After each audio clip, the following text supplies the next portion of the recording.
Of course, it's negotiable.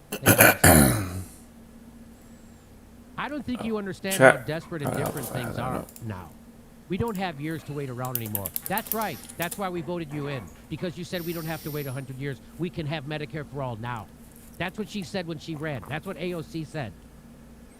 And if we don't do it now, you ain't gonna get another chance to do it. The earliest 2025. The earliest you're gonna be able to give people health care is 2025. And then you're not, because it's gonna be another Republican president. Joe Biden's not gonna win. Okay. Neither is Kamala Harris. I'll hear you out. Hello everyone, this Still is stuck Wyatt with Chang it. from the Diablo Immortal team. While I wish we could have all seen each other at BlizzCon this year, I am happy to be able to share some exciting news. The Diablo Immortal team is making great progress, and we're ready to move to a limited public technical alpha. What this means is that a small number of players, primarily in Australia, will briefly have access to test the game and help us Why? look at our early leveling experience as well as our mid-game systems. Looks pretty stable. Technical Alpha also gives the team a chance to test both server stability and client performance. This is an important step in making sure the game feels great when we get it into everybody's hands. We're looking for feedback from alpha testers to make sure that we're delivering on that visceral combat, epic loot, and amazing moment-to-moment gameplay you've come to expect. This feel like the real game. In addition to announcing the, the technical alpha, we'd also like to take this opportunity to PC. update you on some other things that we've been working on. Okay. Progress continues on our all-new storyline, which takes place in between the events of Diablo 2 and Diablo 3. Cool. The story begins in Wortham and will take players through some new and familiar places. We'll be sharing the first part Tax of the 5. storyline with Technical Alpha. In addition to the main quest line, participants will encounter a variety of mini-quests, side Cool. dungeons, and bosses. Players will also be able to meet up with one another in Westmarch, the central hub city in Diablo Immortal. Cool. The Diablo Immortal team has been hard at work on itemization, including legendary items, which can enhance or modify skills to have game-changing effects. Some examples include a legendary item that turns your fireballs into frozen orbs that chill and slow your enemies. Or one that upgrades your cleaving attack so that slain enemy corpses explode. In Diablo Immortal, all legendary gear is self-found. That's right, you're gonna find your legendary gear yourself. Trading! Legendary Come gear on. cannot be traded. Fuck. But if all the gear is self-found, what do you do with the items that you don't want? For the first time in a Diablo game, Diablo Immortal will feature an item leveling system. Please be You'll be able free. to salvage unwanted items into crafting materials and then use those materials to rank up the items you love the most. Every time an It's free. item Please gains be a rank, free. its stats will improve. And at certain levels, your item will gain a random bonus property. No chance to We fail. like how this system is Good. coming along, and we look forward to refining the system after we collect feedback. The technical alpha will have 4 of our final 6 playable classes: the Barbarian, Cool. the Monk, the Demon Hunter, and the Wizard. Alright. For the purposes of the alpha, we're going to be reducing the level cap to 45. You may remember the Paragon system from Diablo 3. This system allowed players to continue to grow in power after they reached the level cap. He's wearing a We're red making shirt. some changes to the Paragon system in Diablo Immortal. There will be a variety of Paragon trees to invest in, Cool. each suited to a different playstyle. I like that. One tree might focus on slaying enemies, while another might benefit group play. We're going to unlock Paragon levels at 45 in the technical alpha, so that we can give that system some early testing. Nice. So beyond playing the main quest line and slashing your way through dungeons, Diablo Immortal is also going to feature Elder Rifts. Elder Rifts are similar to Greater Rifts from Diablo 3 in that they are short, randomized experiences. In Diablo Immortal, players won't need keys to enter. You're welcome to run Elder Rifts to your heart's content to farm XP and loot. To spice up the Rift experience, we're introducing a new item type called Crests.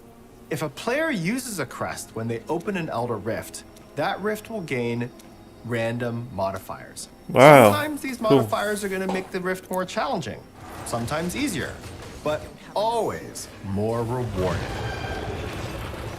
Some Cool. of you have asked, how much is Diablo Immortal going to cost? The entire main quest storyline and all future content updates are always going to be free. Okay. We are not going to limit your game time using an energy system, Cool. and new classes will be accessible to everybody without requiring an in-game purchase. Good. Diablo Immortal will be free to play with optional in-game purchases available. Like what? For example, we are going to have a battle pass, and the crests that I mentioned earlier will also be available for players to purchase. God damn it. Players should always feel that spending money in Diablo Immortal is entirely optional and not required to enjoy the game. You can learn more by reading our blog that goes into detail regarding our free-to-play values. Well, that's about it for today. As excited as we are to be entering this public testing phase, I would like to remind everyone that this is a limited technical alpha, and it's an early look at the game. We're going to be listening for feedback and taking our time to get things right. Diablo Immortal has been a labor of love, and on behalf of the entire Diablo Immortal team, thank you. And we can't... Here we go. Comment time.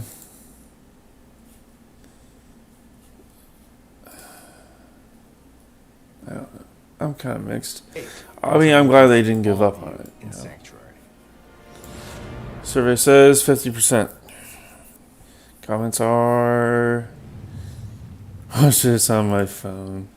Glad to see him alive somehow.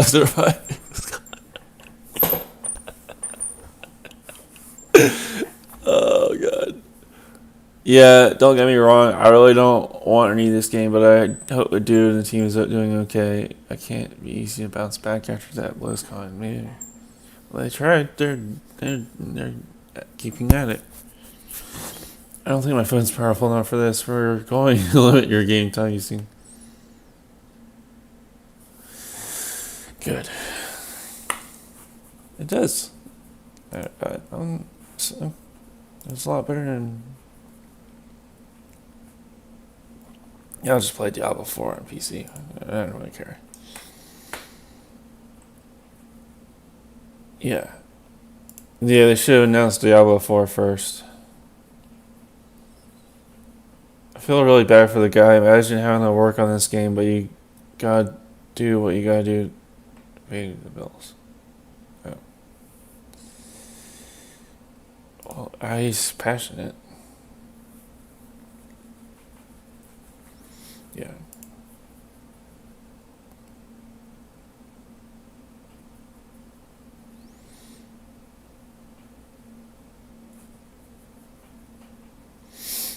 Yeah, that's kind of true. Yeah. Why did I move to Canada? Just wait.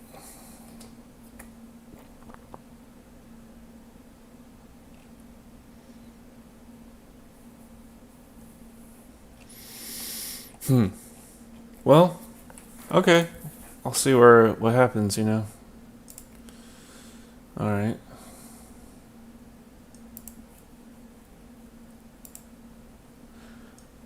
Fuck.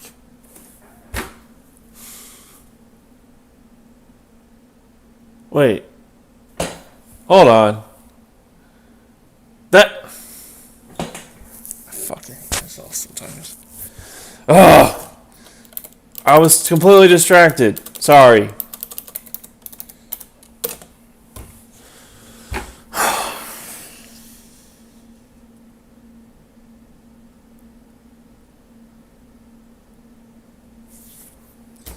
Okay, well, anyway.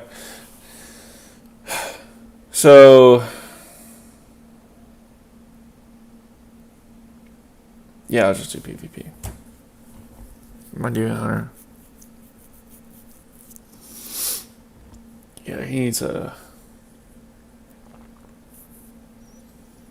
Come on. I like watching politics videos in the Then background. you put another 4 years, so it's going to be till 2030 before we get another chance to do this. Cool. This is it. Let me For a make some decade. blades for my guy.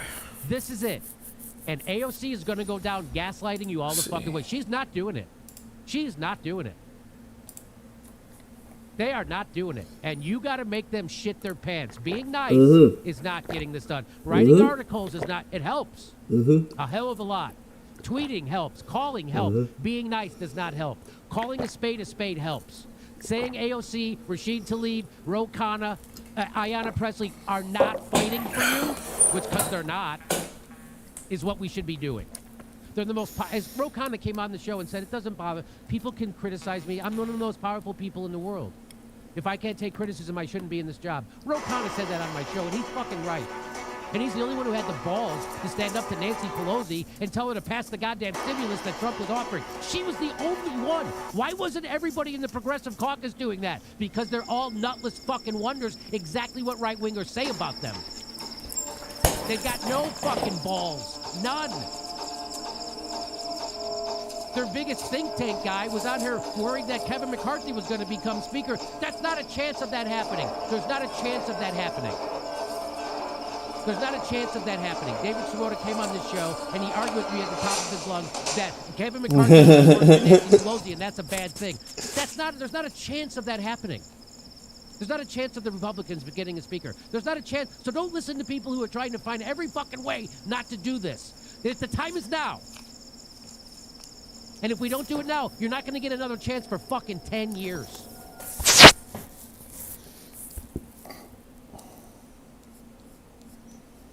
We don't have enough votes yet. Maybe later. You know, that's what Martin Luther King said from the Birmingham jail. Isn't that what he said? We don't have the votes yet, folks, so wait for your civil rights. Rosa Parks, stay in the back of the bus till we get the votes. All you people in Selma, don't do a march until we get the votes. Hey, that march on Washington, you know what that was? That's called performative. The march on Washington, that was performative. What? They didn't wait for the votes. They went and forced it.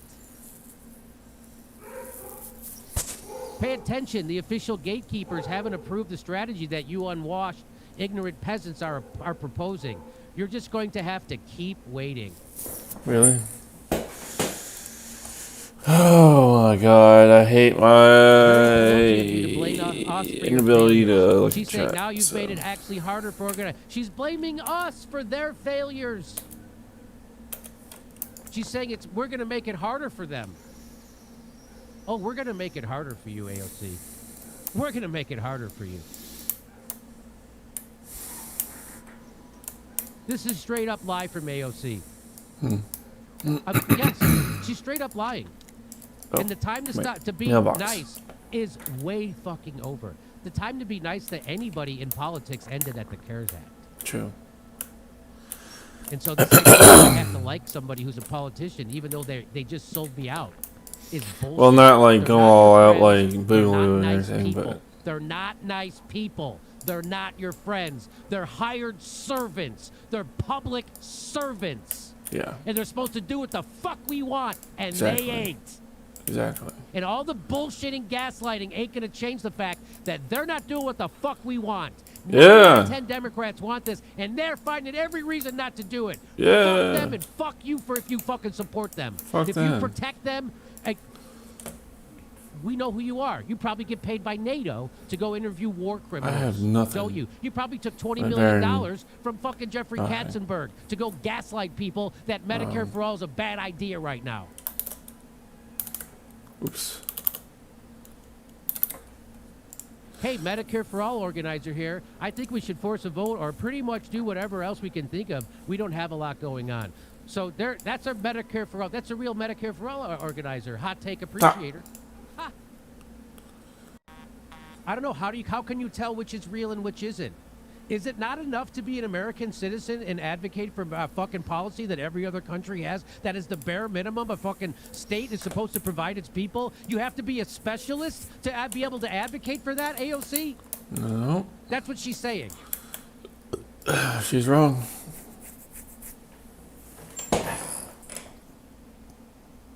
No vote for Nancy Pelosi until she brings Medicare for all for a vote. And any fucking Democrat who votes for her is dead to me.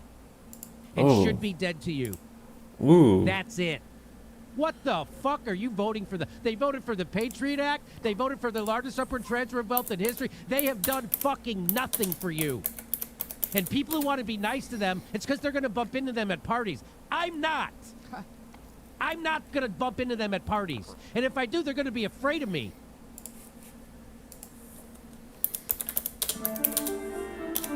Hey everybody, this is the part where I tell you where all our live shows are, but there aren't any. And then this is why I tell you to join our premium program and get extra content, but nobody's got a fucking job. So just enjoy the video.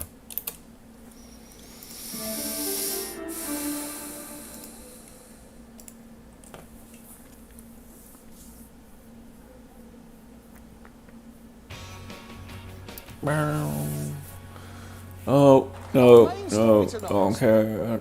Oh my god, that was 5 years ago. What the fuck? Yeah, going to jail for it.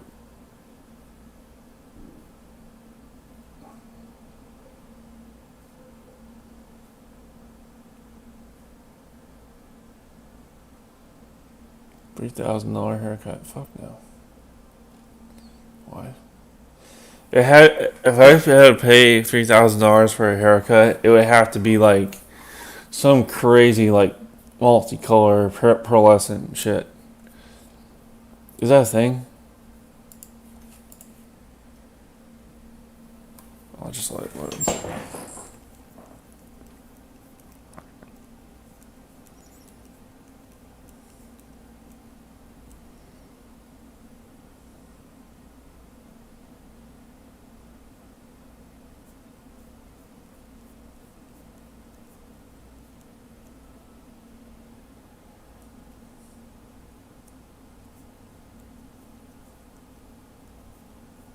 Really?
Cool.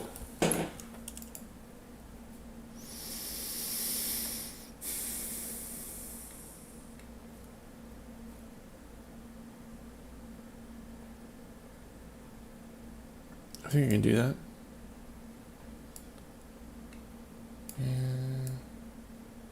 There.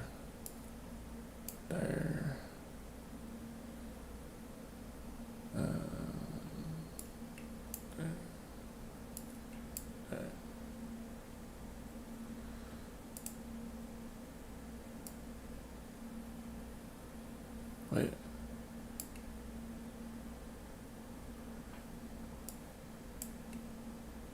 Sure. I think I can do it.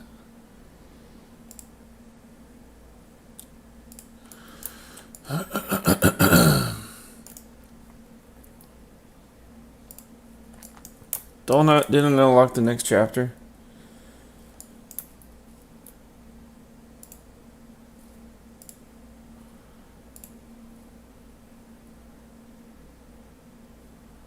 Did. Okay.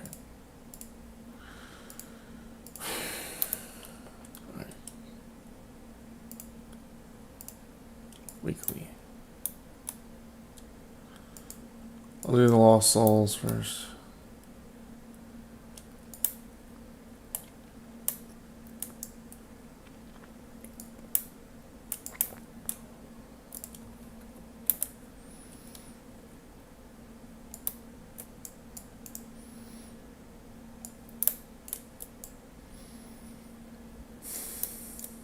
Come on.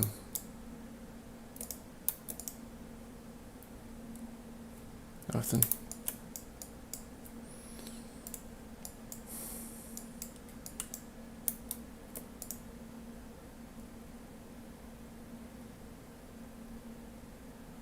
Sure.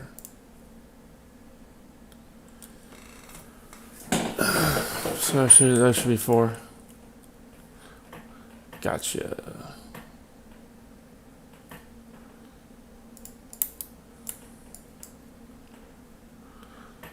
Let's do how much do I need again?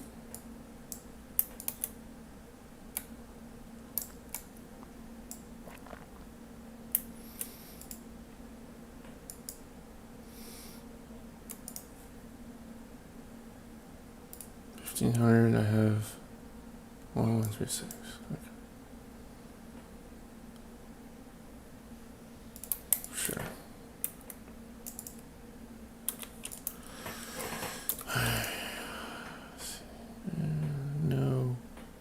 No. 161. Yeah.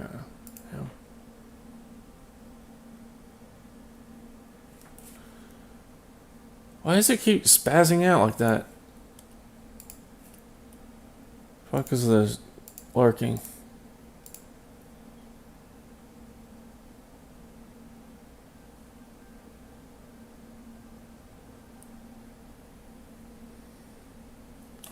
Quartering gets salty over the. Yeah, I just don't really get salty about that. And I thought 2 uploads a day for me was just too much. How much is this in one day? 1, 2, 3, 4, 5. So that's 5 uploads in one day. And Damn. we're only at 2:30 p.m. right now. Yeah, let's work his ass off. Christ. Oh my god. I think we all know what video I'm going to be covering today. We're going to be covering the Game Awards one. Rigged Game Awards. For those of you guys that don't know, the Game Awards happen on the 10th. And I don't think anyone didn't expect this, but The Last of Us won Best Game of the Year, which makes sense. It was a very big game. It had pretty positive feedback from online. I haven't played it.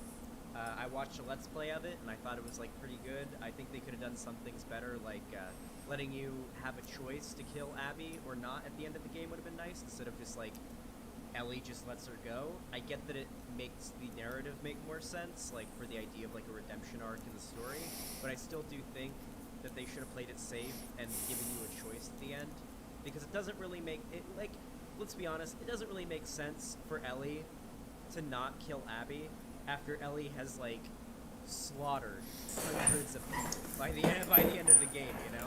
It's it doesn't make a lot of sense. But overall the game is pretty good. It's pretty shitty how they did crunch time, that every large game studio at this point does crunch time. Personally, I think a game that probably deserved the Game of the Year was probably Hades. Yeah. Everything that I've heard about Hades has been overwhelmingly positive. Anytime I talk to someone about Hades, they talk about how it changed their And life. Ghost of Tsushima Rock solid the should entire be. time they were playing it. They will never look And it's a at it tie. again after playing Hades. Yeah, so I think Hades probably should have won, but I was rooting for The Last of Us. And now, the Game of the Year. Simply because I knew that this would be the reaction these people would have. So, let's sit back, relax, and watch the quartering cope over this SJW game winning game of the year, but it was totally rigged. Totally rigged. And now, the game of the year Totally rigged. goes to The Last of Us Part 2.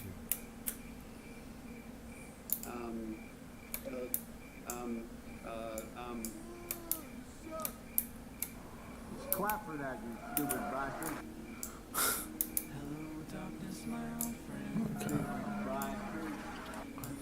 There's a treasure up here.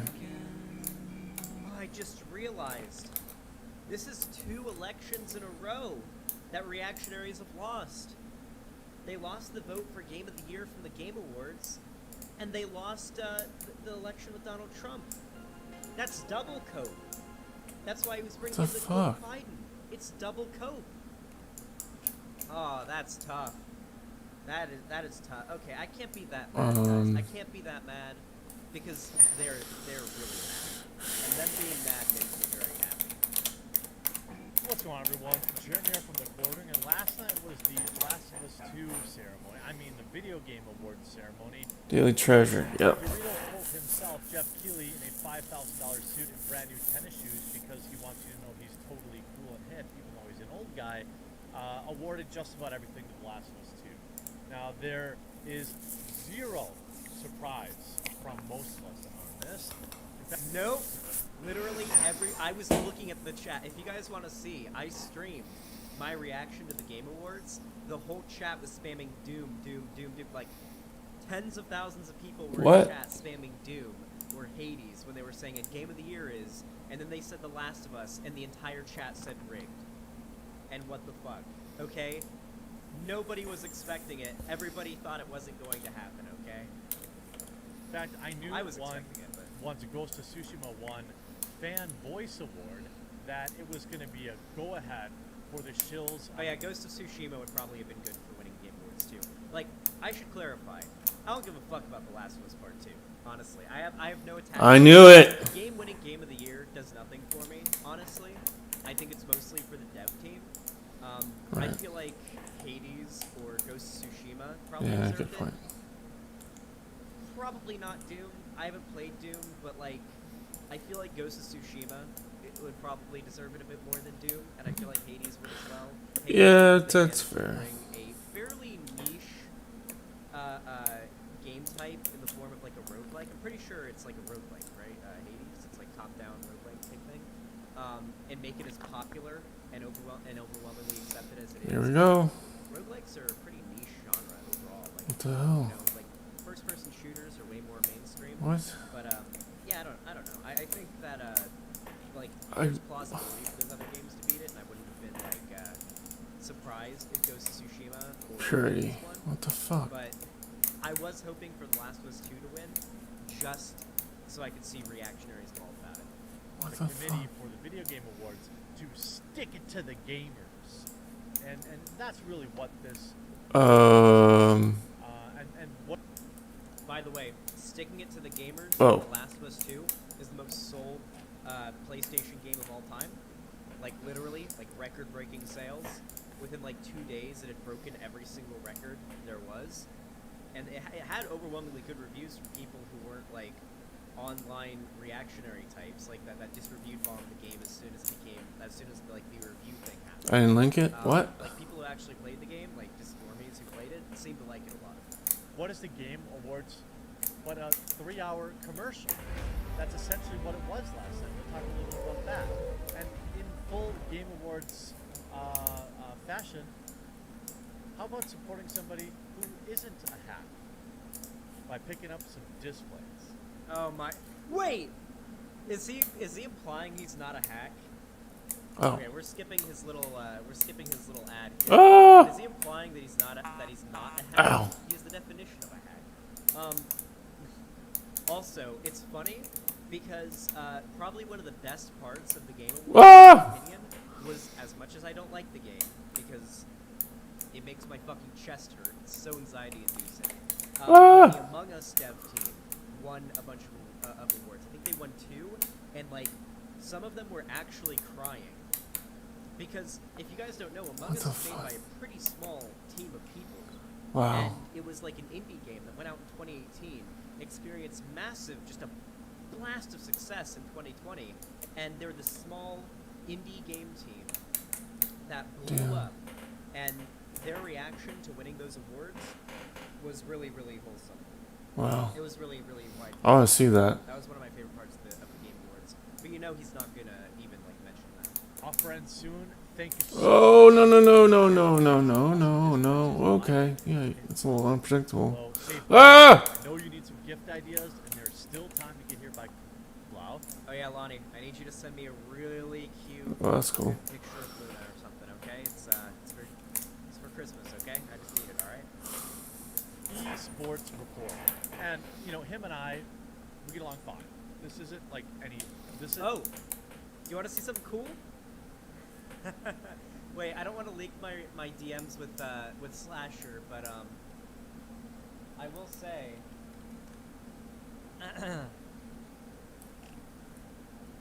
Rod Breslau, aka Slasher, follows me, and he messaged me, and I won't say the entire contents of the message, but he did say that he likes what I'm doing. I will say that. He did say he likes what I'm doing, so I'll say that much. Rod is just a extension of video games media. The tweet immediately after the Video Game Awards read simply, "The Game Awards have successfully made gamers mad tonight. Job well done." This is exactly games media in a nutshell. This is why The Last of Us 2 won so much. It's because they wanted to stick it to gamers. Now, Who wants to stick it to gamers? Do you think that like is it the games journalists? Is it the Jews? Is it the Illuminati? Who wants to stick it to gamers? Nobody. The Last of Us 2 won because if we're being honest, it was the safest pick. Okay, I'm gonna be completely honest with you here. The Game Awards have never chosen like a winner that isn't like what you would assume it would be, right? The Last of Us 2 was without a doubt probably the most hyped, biggest game to come out in 2020. There was absolutely no doubt in my mind that The Last of Us would be the most likely to win. I basically called, I think I missed twice in the entire Game Awards ceremony. We watched basically the whole thing, and I called every single award before they announced it. I called who would win every single award before they even announced it. They always play it safe. If you just assume they're going to pick with the safest choice, you're always going to be correct when it comes to the Game Awards, or something like this. They do it when it comes to movies, like the Oscars, they do it with Game Awards, because believe it or not, but Game of the Year is typically the most popular game of the year. And whether you like it or not, The Last of Us was the most popular game of the year. It's been hyped up since 2016. It's been being theorized about since 2015, so no one is surprised. Why does the Quartering have a parlor and a BitChute? Why do you think the Quartering has a parlor and a BitChute? Where's TM that is? Now, is The Last of Us 2 an objectively bad game? No way. Is it a top 5 game of the year? Absolutely. Top 3 game? Probably. Now, maybe not for you, definitely not for me, but I mean, the game sold, what, 12 to 15 million copies as a PlayStation exclusive? You can't deny the sales success, but you can also... That is true. He's not Jesus, wrong how long do I there. have to do And this? that's the point of the Game Awards, right? The most popular game's what's going to win. To be fair, like, I haven't played The Last of Us 2. I played a little bit of The Last of Us 1 on the PS3, on, like, PS Now. It's alright. I'm gonna be honest, The Last of Us's gameplay isn't particularly appealing to me. I have a PS4. Kick. I have a PS4 Pro, so I might play The Last of Us 2 on stream at some point for the memes. But, like, there's nothing in particular about the gameplay that I like all that much. But it's solid gameplay, right? The team worked hard on it. They were crunched to fuck. They had tons of crunch time that they had to deal with, which is shitty. If you want to hear somebody that criticizes the games industry and criticizes a game like The Last of Us without being a reactionary piece of shit, you can look at Jim Sterling. They did a really good video about it. By the way, I believe Jim Sterling is gender fluid or non-binary, which is pretty fucking pog. So, poggers.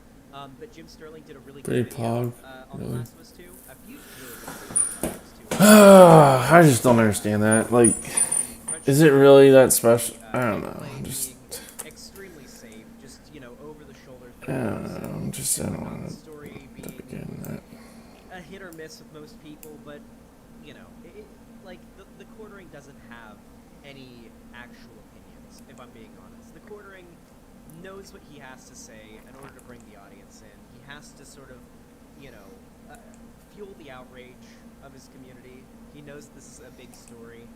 People are mad because, I should say reactionaries are mad that The Last of Us 2 won. That's why he's making this video.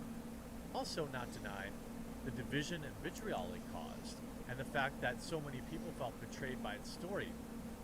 I don't think that those that put the game down 5 hours into it after seeing what happens to Joel would say that it was game of the year. And you see a lot of the replies, right? I like how gamers mad is almost always just a way to shut down any criticism of a game or an award show or whatever. With no consideration on how legitimate the criticism might be. Some people being mad does not automatically mean the thing they are make the thing they are mad about good. It all just started when games media decided that gamers don't have to be your audience. Gamers are dead. GG aside, You do realize that gamers are dead wasn't saying that, like, you do realize the term gamers are dead refers to the idea that gaming has become so prevalent in pop culture nowadays that there's not really, if we, like, everybody's a gamer at this point. Because who the fuck doesn't at least play some video game? Yeah. You do realize that's what that meant, right? Mhm. And these dumb fucks didn't have enough brain cells to look through the words they saw in front of them and look at the meaning of what those words meant. Who doesn't play video games anymore? True. Everybody and their fucking mother at least plays games on their fucking phone. I know. The term gamer, if we're being completely honest, is a fucking dead term. There's no point in using the word gamer anymore. Because everyone is At one. this point, everyone's a gamer. And that's what Exactly. it meant. This is really fucking dumb. These gamer game pros, they still think it's 2014. 30. always made to be 65. puff their own farts and feel enlightened while being able to say that plebs don't matter. I don't disagree with that. Not at all. The Last of Us 2 won almost every award in which it was nominated, even Best Direction, which is rather suspicious considering everybody's blasting CDPR for their crunch to finish Cyberpunk 2077, but not when Naughty Dog does it. It's a good thing. Nobody said that nobody has ever said that crunch time is a good thing. In fact, the only time that people don't say that it's bad is people like this, who instead of like talking about the crunch time, they're constantly talking about how the game is SJW bait or whatever. You know who was talking about the crunch time and how bad it was? Jim Sterling, the best game reviewer online. 56.2 of the awards were not given an acceptance speech, but were glossed over in a matter of seconds.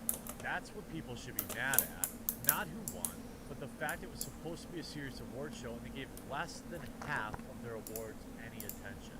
That's actually a very, very valid point. Many people were talking about that last night on Twitter. What? Okay, no, every award that won had the devs come on and talk for like 2 to 5 minutes, and then I believe it was the game. Okay, I want to see the whole The big Among Us thing.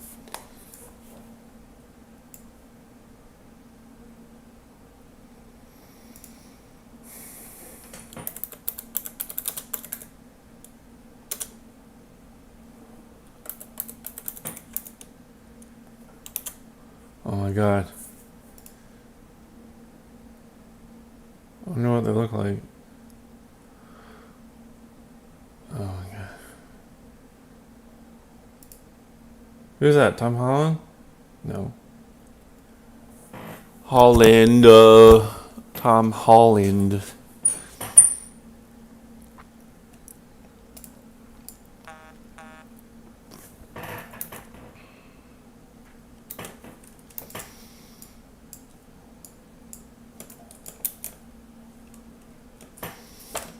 Oh yeah. Full screen it.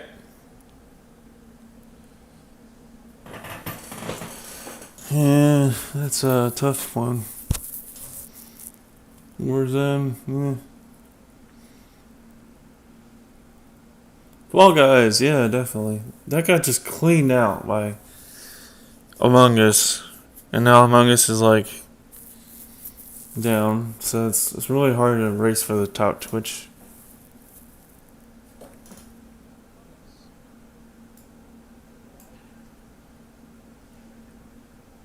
Oh my god.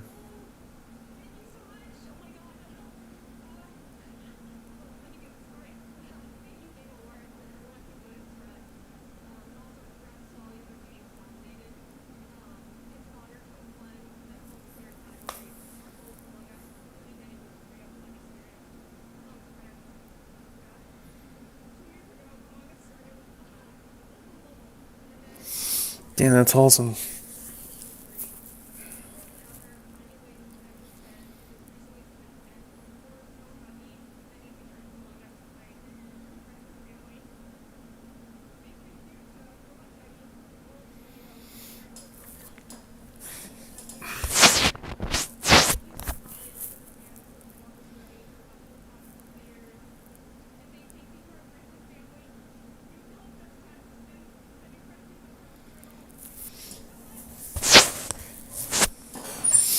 Damn.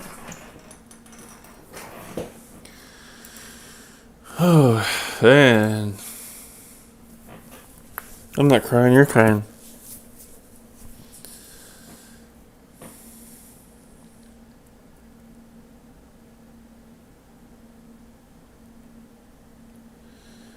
It's amazing. You really deserved it. They deserved it. I have tears. Really? Oh my god. You can share it to Facebook.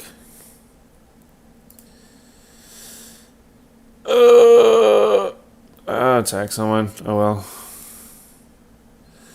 Do.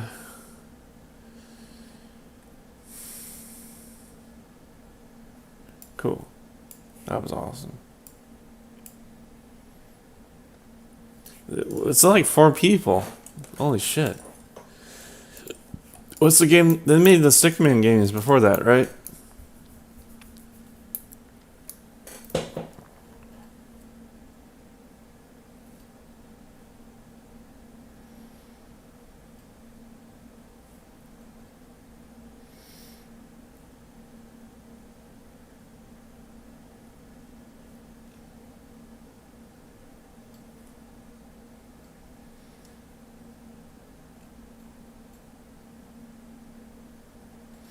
Uh-oh.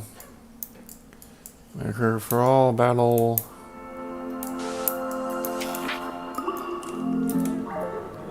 Let us all that we can to build a better future. Time to start on with our next segment, the Jimmy Dore referendum. Now, this has been gaining a lot of traction. On Sunday, I did a short live stream where Jimmy Dore was basically calling out the hypocrisy of the Young Turks, most notably going up against Anna Kasparian. We'll be pulling that tweet up later. It's so crazy that one of the early videos we've done on the channel was on this exact topic, then we're doing it all over again. Yeah, well, we need Medicare for all. We need relief now at the height of pandemic. And so what's the idea for the Jimmy Dore referendum? We're gonna first, I want to give 2 shout outs to 2 people who actually gave me videos that are linked. First off, Matt Orfla, he sent me this video. And Matt, if you do see this, really great job with Jimmy Dore and calling for Medicare for all. And then also, Case Study QB sent me another video about putting pressure on the inside from the outside. But I'll focus on that. But real quick, again, Jimmy Dore is calling on the progressive leaders in Congress to withhold their vote unless Nancy Pelosi puts a vote for Medicare for all on the floor. I forgot to mention that in the first live stream, but this is like, withhold your vote. Don't vote for Nancy unless she's going to put Medicare for all on the U.S. floor. And look, you were elected for a reason. Now's the time to really use your power. With that being said, Interrupt. play this first video Interrupt. from Matt Orfala. Again, great job, great. Let's go ahead and play it. It'll go into more detail All right. about what we Can't need interrupt to do him. to get Medicare for all passed in the United States. Or try. Even get a floor vote on I Medicare cannot. for all. That's garbage. You can do it right now. We need Whoa, that 15 sounds- Democrats. Hi, Jimmy. We need the elected officials that you helped get elected. Oh, is he playing through that speaker? Pelosi, that you will not vote for her Woo! speaker unless Medicare Way! is put on the House floor. Did I do it? I think it's a really smart idea. You know, the worst abuse Yeah. of power, Crystal, is not using the power you have to fight for people. Will they? Time to let AOC know they have no other option. Oh, because we're no, no, watching no. and we see through their bullshit excuses. We have to put public pressure on them. I want to see who's going to vote against healthcare in the middle of a pandemic. If you're not going to do it now, you are never going to do it, you phony. All the people who filled up your voicemail, they're going to remember whether you did the right thing here. Which side are they really on? This is where you force progressive House members to reveal who they answer to. Do they answer to their constituents or do they answer to the party bosses? Listen to AOC's own words. The Democratic Party does not do more. They should answer to their constituents, but we're not pressuring them to. Force it to happen. Ask them, Until now. Are you fighters or are you careerists? Are you activists for the people or are you posers on Twitter? Everyone's going to try to tell you that if you're just a little bit nicer, then it'll be fine. No. The whole point of protesting is to make people uncomfortable. You gotta make them uncomfortable. She's pretending to be part of a movement when she's really running cover for Nancy Pelosi. Did you think anybody voted for you so you could vote Nancy Pelosi without getting them anything? This is Medicare for all. People's actual lives depend on us doing this. Yeah, exactly. Now it's your chance to actually use your leverage. Will you? Take risks. Or will you be What a the part of fuck? fucking climber? Start bringing the ruckus on the Democratic Oh, they have to not be Force it attacked. to happen. Do not trust any political party. I just to do that again? automatically work in your interest. I call I can't kill him. independent media. Julie join Garcia, this Marie Newman, Force they're it both to from happen. Illinois. Force the Congress to show Newman is which my side representative. are they really on. No vote for Nancy Pelosi unless Medicare for all is put on the House floor for a vote. So Damn. we need to push them. There you go. I'm going to call my congressional representative, I'll call mine. and they're both from Illinois. We are going to participate, and I believe in Jimmy Dore's message. Heartland's media stands with Jimmy Dore, and we are done being polite. We're done being nice. We're done saying, please, please, please. No, no, no. I've seen enough begging. Driving to the studio is the high point of my time of my day, because it took a lot of work to get here. What brings me down is seeing the ever-growing business being shut down. More people out on the streets. It's becoming a very real reality that no one can hide from, and this is a nationwide problem. To the progressive leaders in Congress, Julie Garcia, Marie Newman, AOC, Ilhan Omar, all of you, please, hold your vote. Play this next video from Case Study QB about putting pressure on the outside, pressure on the inside. Again, it's on corporate media, but I think it's take it apart. When I talk about Q for inside, and outside, that's what I mean by it. 1959, Roy Wilkins, head of the NAACP, calls Reverend Dr. Martin Luther King Jr. a radical. 1960, Malcolm X rises to prominence in the Nation of Islam. Former radical becomes a model. When King goes to the White House to meet with LBJ, SNCC doesn't go because SNCC wasn't invited.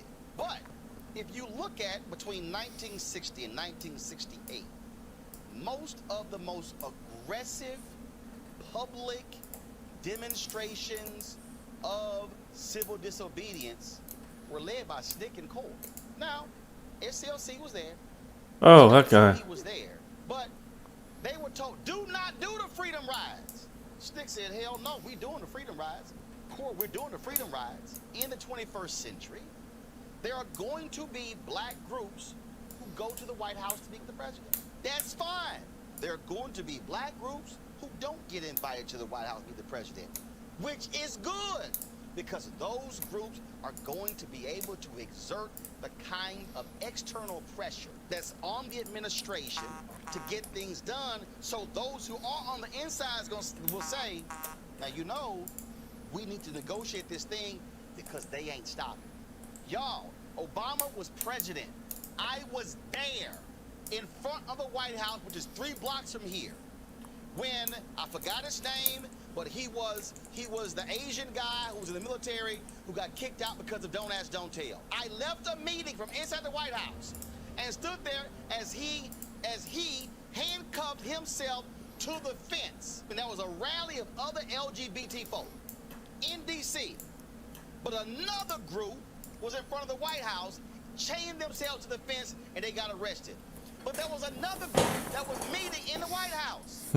The folk who were meeting in the White House were applauding what the folk on the outside were doing because that outside pressure gave them more leverage on the inside. You gotta have the outside leverage to push them to do what's right. Or as FDR told A. Philip Randolph. Wait, what channel is that?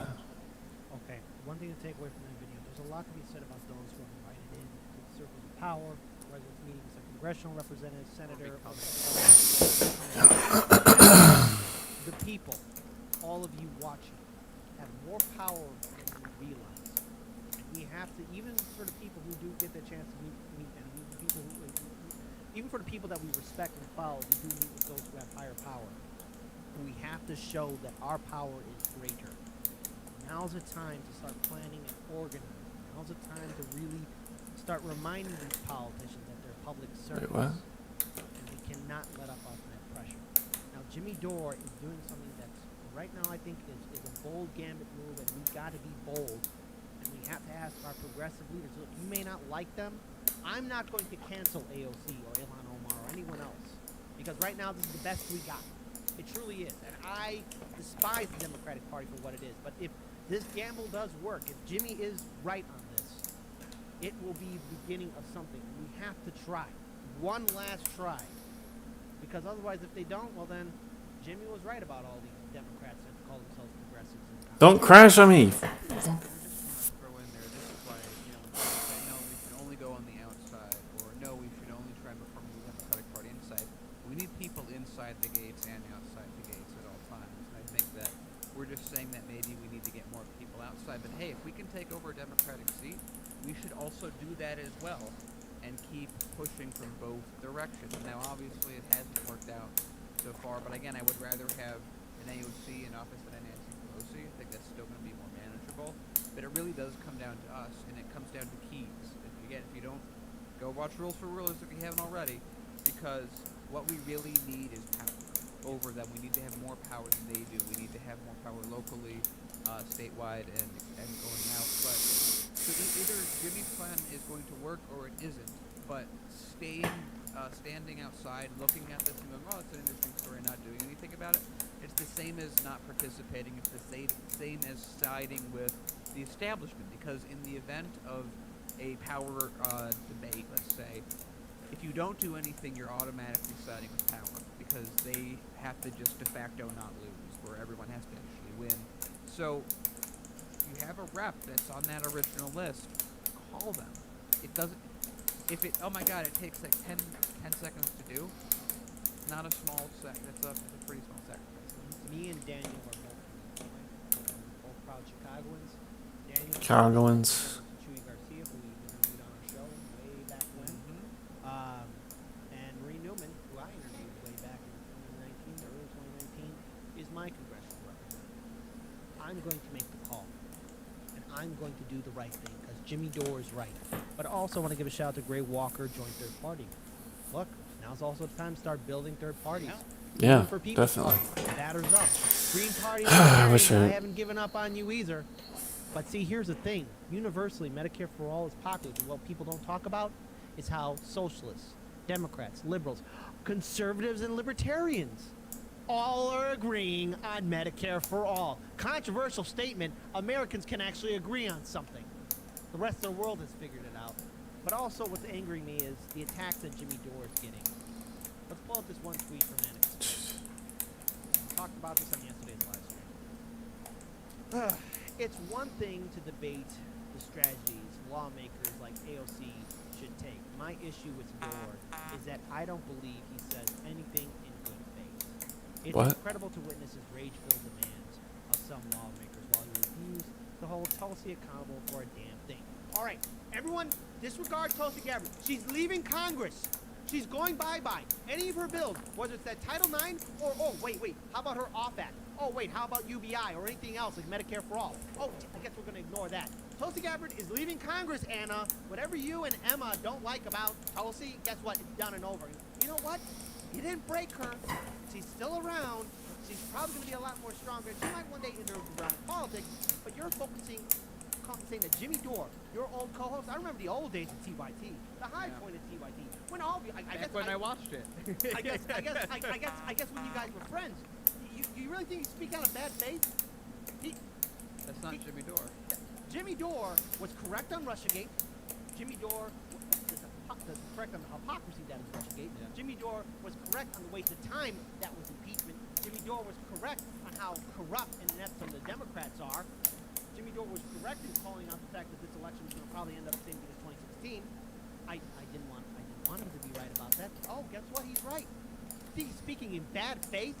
First of all, he's a Chicagoan, so we're going to go to bat for a Chicagoan. But he's speaking truth to power, which is why I'm really going to bat for him. Because maybe he's tired of seeing people go broke because they can't pay their medical bills. My fault. He's tired of seeing people being screwed over by a government that doesn't even represent us. He was your friend, Anna, and you're just going to say he's speaking out of bad faith? Really? Just like causing that question where Tulsi Gabbard just walked into TYT studios and was like, you're going to do this, and you're going to do that. My fault. I deserved that. I don't buy it, and I don't buy it now. For pulling. Can we just pull back up that text? I want to point something out on this. Okay. Can anyone point to me a journalistic fact in this tweet?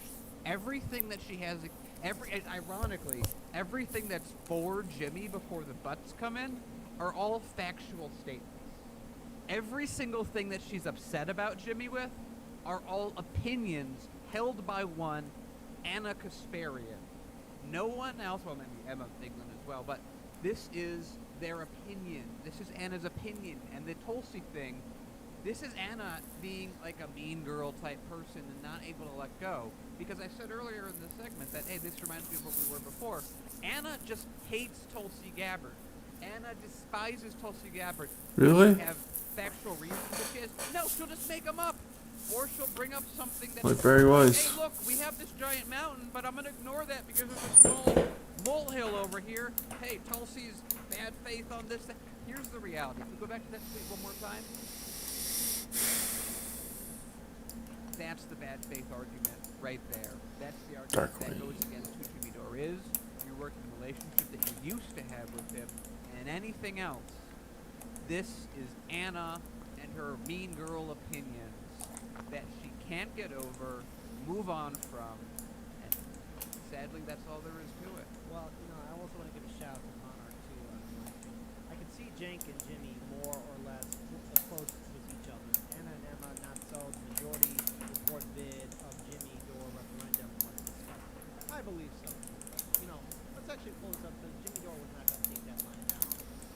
Yeah, don't fight with comedians over arguments. Yeah, it just seriously, doesn't hold work. on, because Jimmy Dore came at them with a 1-2 punch. I talked about this on yesterday's live stream that I did on Cool. Monday morning. Not too hard. I had an original idea in my life. Peddled McCarthyism and censorship for 4 years while taking 20 million Katzenberg cash. Yes, this is a great idea, but Jimmy Dore is still a meanie. I work for a guy whose biopic is named Mad as Hell, but Jimmy's rage is off-putting. Yeah. It seems to be that it's the person, and you already have a preconceived notion of them, just like with Tulsi. It seems like whenever Anna doesn't like someone, all of a sudden, all the news that she covers about them is just negative. All right, so let's also real quick pull up the final tweets. And by the way, this is pretty quick. It's so ironic because it also worked out this way. The last time we covered it, where Anna says something crazy and attacks someone, and then Jink's like, hold on. Hold on. Well, actually, here's the thing. That tweet that I pulled up, because first I want you to pull this tweet up right here was Jane. Jimmy is making a constructive effort to actually get Medicare for all and to unite progressives despite our differences. I love that. Even if you don't think this is perfect way to do it, you have to agree. We all have to push progressive legislators to get this introduced. Can we get the date on that when it was the date of this tweet? Scroll down. What does it say? December 7th? All right. Go to Anna Kasparian. Where'd you go? Where's the frickin'... December 11th or 13th. So did Anna not get the memo, or Anna? Jank agrees with Jimmy. It's a solid plan. By the way, I also want to point out there, Cenk also agreed with Tulsi. Cool. That's the kind of point I was bringing up. That back one, like a year ago when we did a similar What's that one called? Rothy? I think it's Rothy. like a few different subject matters were pulled in and out. It was Anna saying Tulsi Gabbard's a terrible person who took over our studio and forced Cenk to do an Puppy interview Den TD and and then 1234 said, "Hello." Yo, Puppy Dan Tim. What up? Oh, like a bunch of follows. I fucking had Ray Train. I missed it. Because I was enraptured by the new Diablo Immortal. TD and 1234 said, "Guess how I found your stream?" Twitter. Discord. Ninja Monkey stream support. Facebook.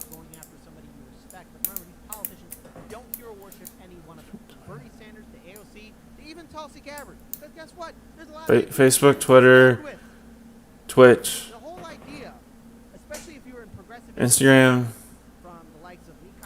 I don't know. Am I holy?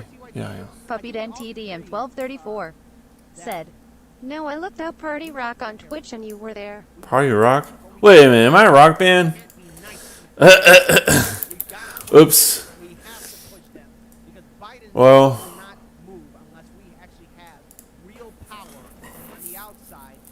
Yeah, I am streaming rock. Oh my god. Alright, well, to make it up, I'll show you myself playing the game.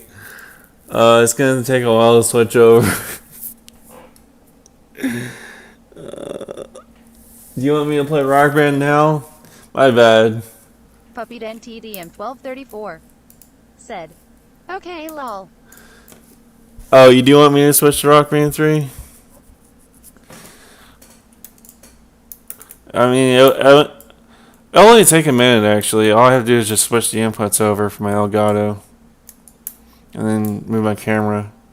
Oh, my camera's... Puppy Den TD and 1234 said, "Sure." Yeah, this one is not going well. Cool, yeah.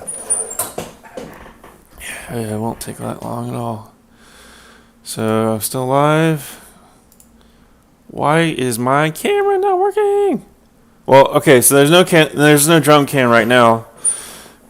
It will save time anyway. So Puppy Den TD and 1234 said, "Dude, the bot saying my name takes so long." yeah. I usually just have the bot on so that way I can like hear when people come in, you know. Like I need like a audio cue. Alright. Let's get ready to go. So that comes from Puppy Den TD and 1234 said, "Hey Alexa, hi." Yeah. Oh yeah, I do have Alexa. Let's play with my headphones though, she's not gonna hear it. Alright. Yeah, my shoes on, I'll be ready to go. Puppy Den TD and 1234 said, "Darn." Yep, I'll be ready to go then. 1 sec. I don't need socks, fuck that. Alright.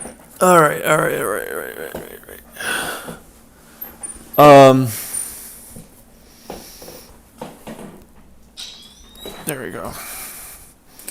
And then there we go. And there we go. Then what? Yep. Plug it in. Yeah, my camera's not working for some reason. Like I could find it on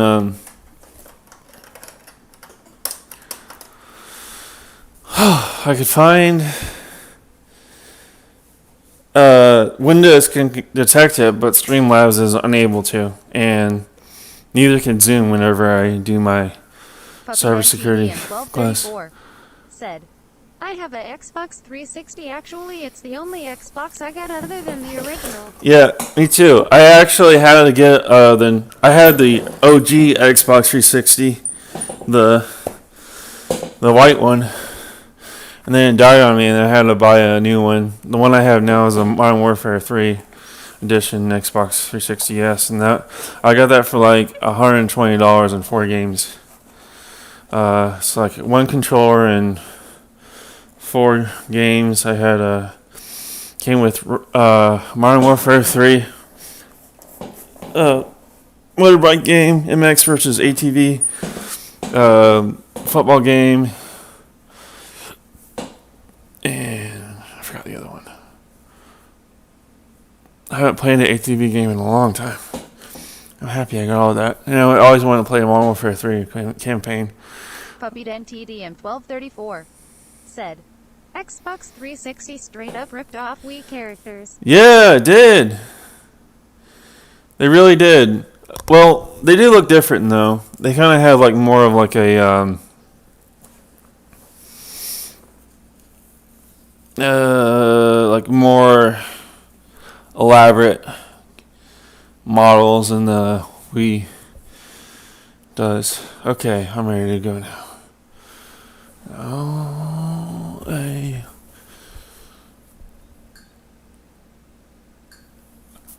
So first I'm going to play threat level number 3. That's the hardest song. I usually play the hardest songs first, that way because I have the most energy and I'm all fresh and shit, so that part's good. Put that there. Yeah, so camera's not working today, but on my past drum streams, usually I only do music streams on Tuesday, Thursday, and Sunday, but I figured I'm really in the mood to play anyway, so.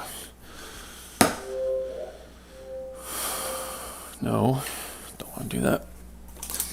Have you heard of C3 Forums? It's like a website where they make custom rock band songs. And I was wanting to get into authoring, but it's pretty complicated actually. You have to use a DAW, a digital audio workstation called Reaper, and then there's a certain plugin that allows you to author songs. But it's pretty, it's really cool. Like I think there's almost 25,000 songs on the C3 forums right now, and I've downloaded like 30 of them from on here. Yeah, I'm just gonna do practice mode for now. That way I can just keep going through it. Shit. All right. I'm nervous, but like I know I could just do the best I can. That's literally. ST. T. There we go. How loud is this? I need a little bit louder. This song's awesome. It's 245 beats per minute, so it's probably one of the fastest songs on here. I think Xenocrisis 260 actually. All right, get ready for this. Shit. Oh, there we go. All right, there. Okay. Set up.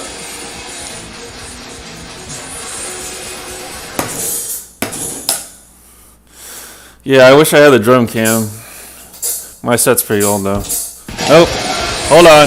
Hyperspeed. Forgot about that.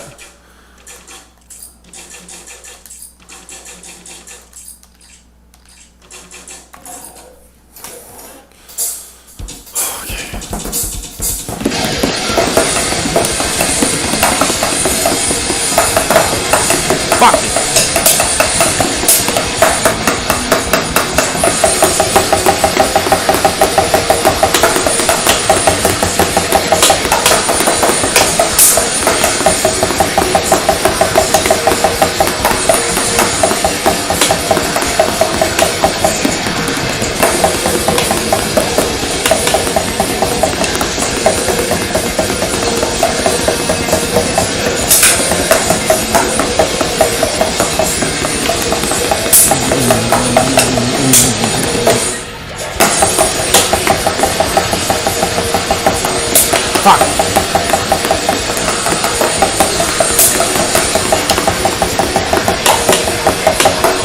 Fuck. Miss that. Fuck.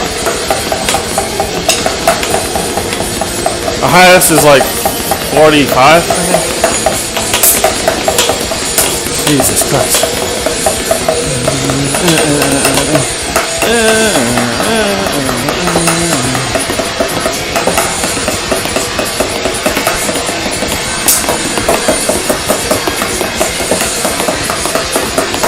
I'm already in pain.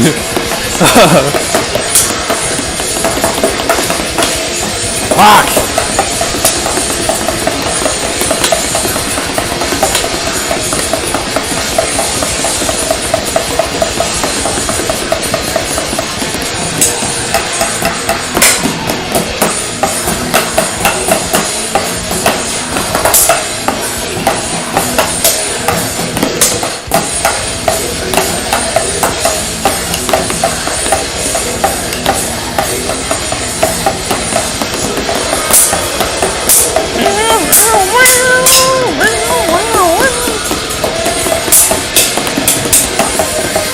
Oh, God.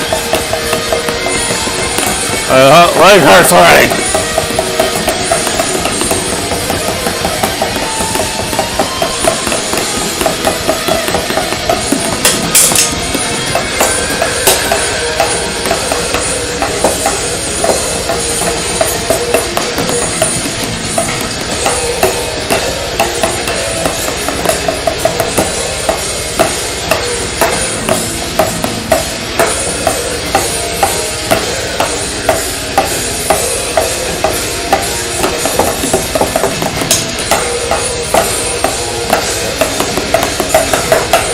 Wrong one.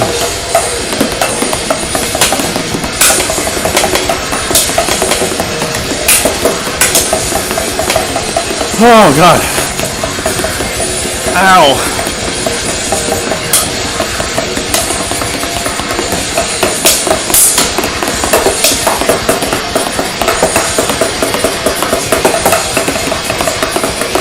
God damn it.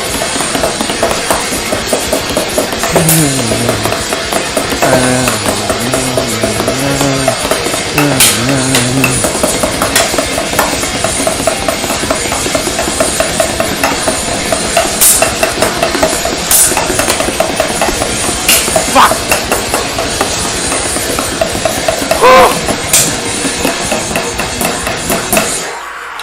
May!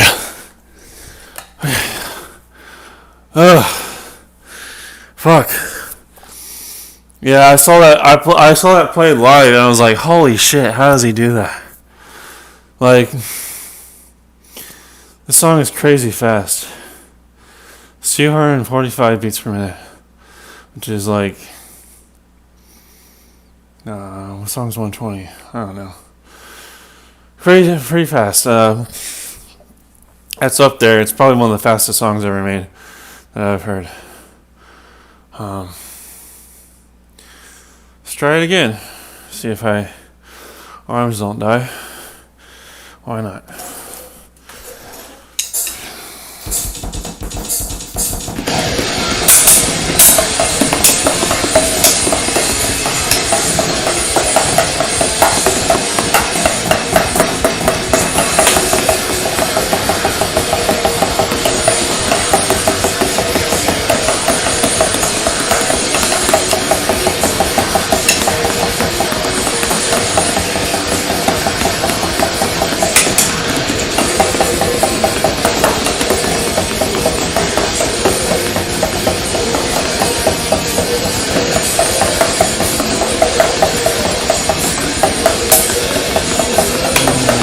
Oh my fucking god.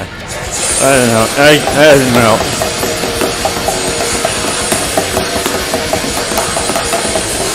Demon!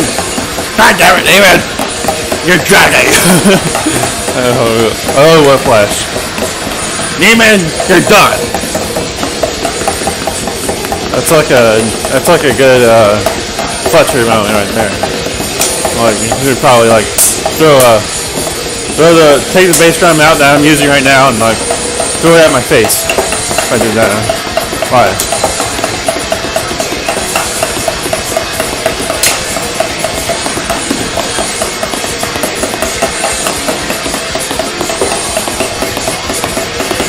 You don't want to know what this song's about, but it's not something like pretty. You definitely don't want to see the music video if you have a big Sonic. But it's animated, it's really good. So.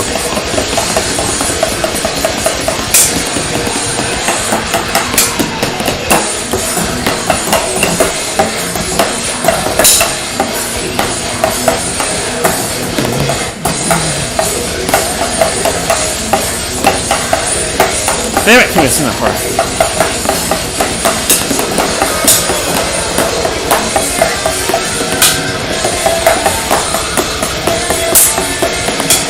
Ah!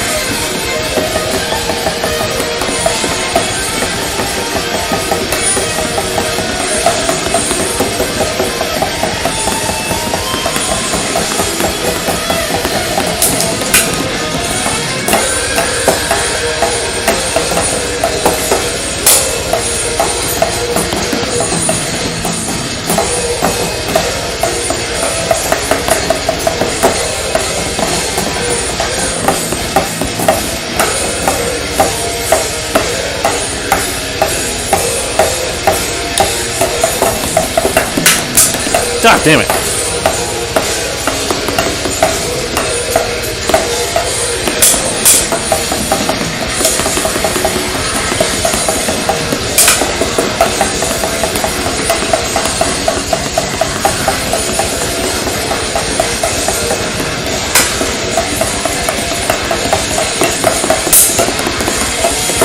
Ah!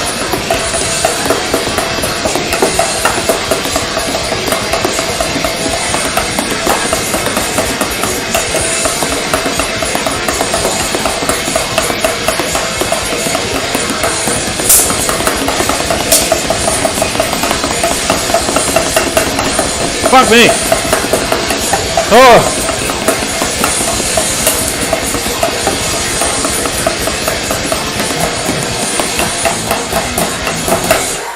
May!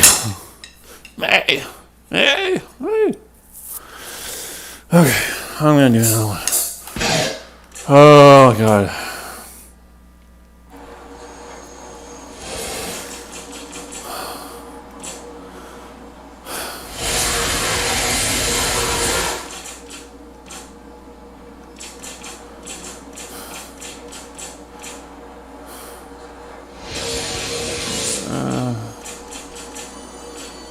Yeah, why not?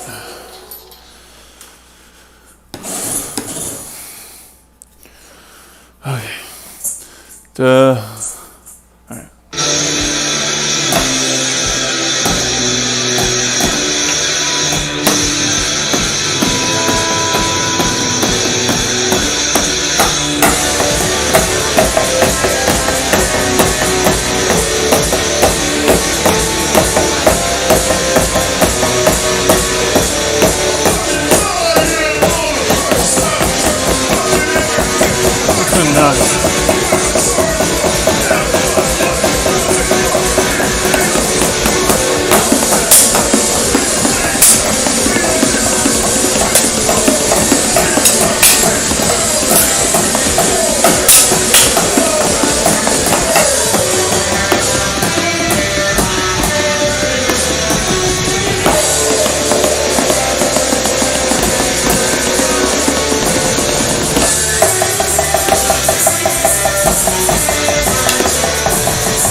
too close.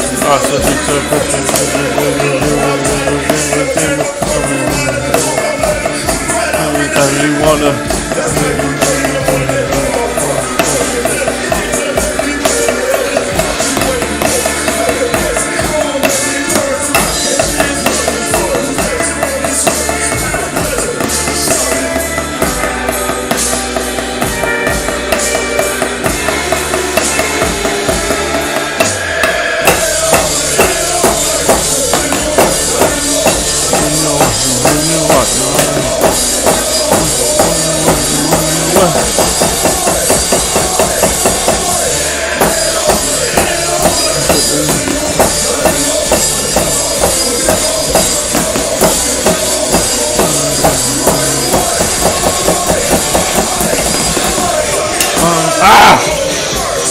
Alright, hold on. Are you using a controller? No, I'm using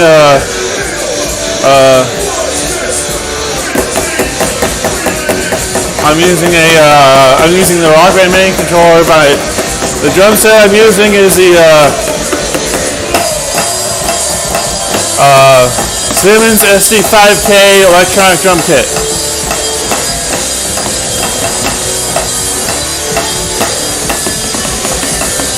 It's like a 7-piece, 4 toms and 3 cymbals. It's pretty old. Like, you can't really actually get this thing anymore. But there's like better versions of it for like half the price that I paid for 10 years later. So it's all good. Yeah.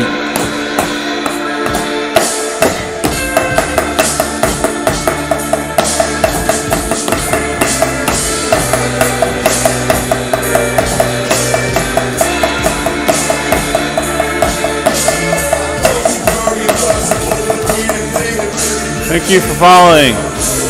Yeah.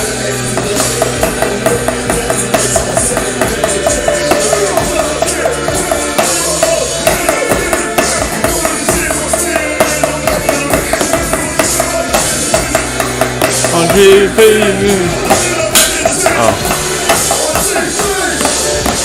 Oops.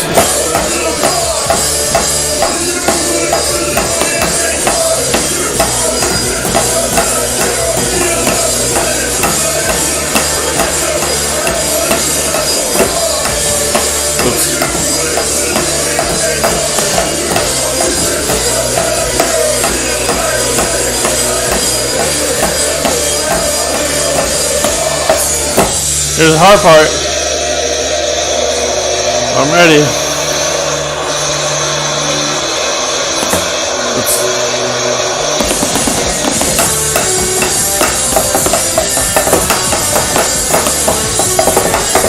Fuck.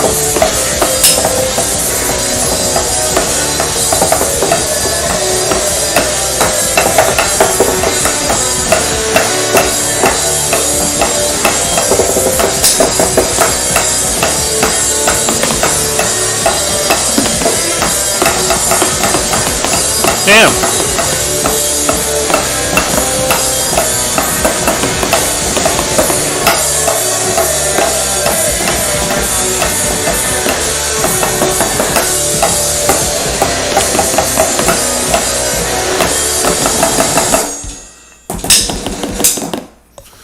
All right.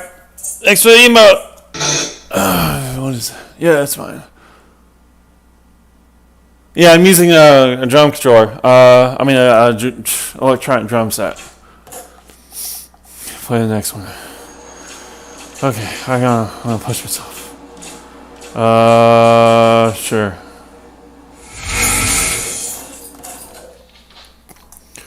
Whew. Well.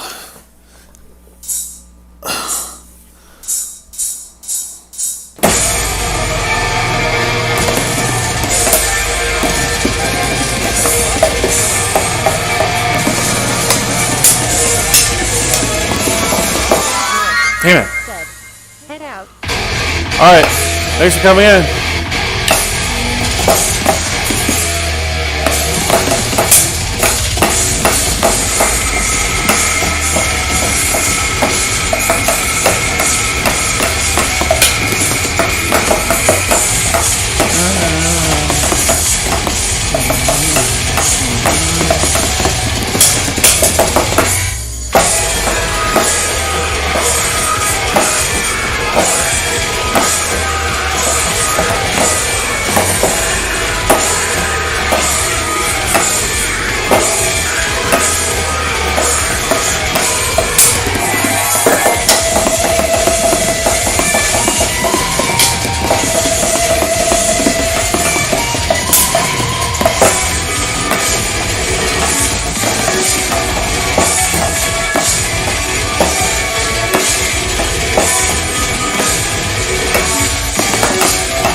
play for fun.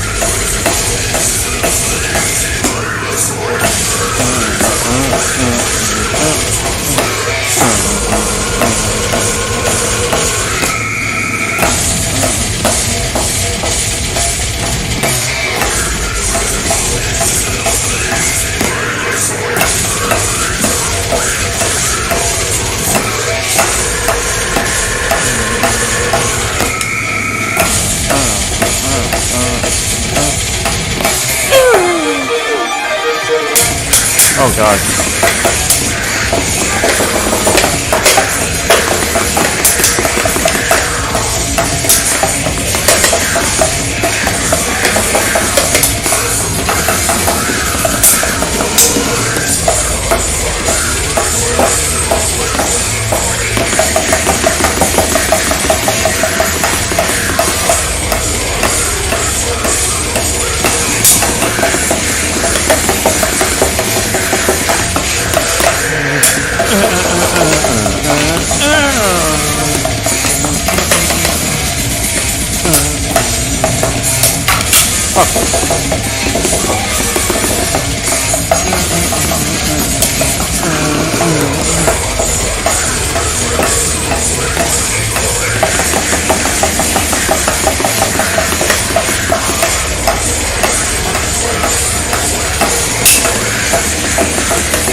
Okay.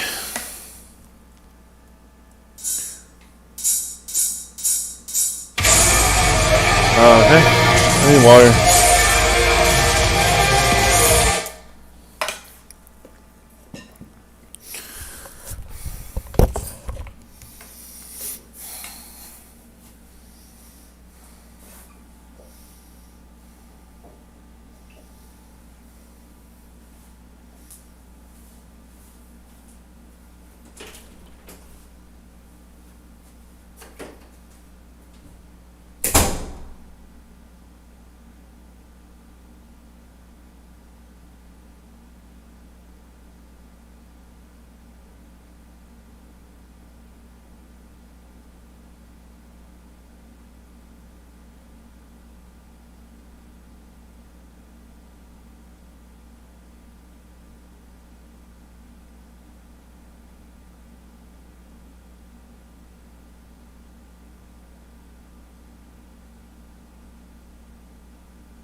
So,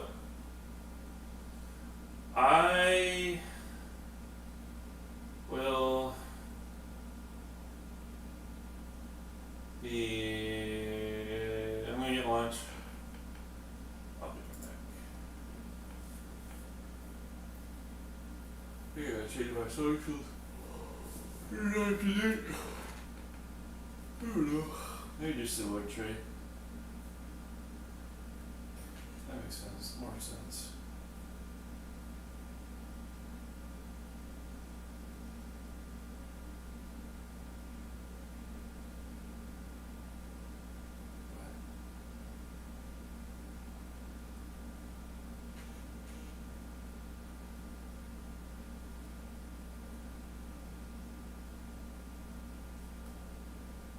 $241,000 players, probably.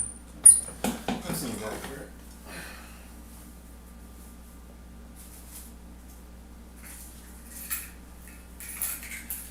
Alright. It's really overcharged. Okay, I'll be right back. I'm gonna get lunch. Yeah.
Motion detected at the front door.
Motion detected at the front door.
Motion detected at the front door.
Motion detected at the front door.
That took a long time. Goddamn traffic.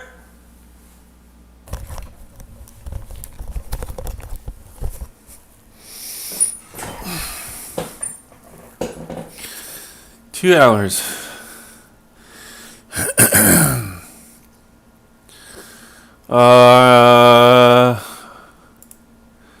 Well, I don't want to switch screens. I don't know.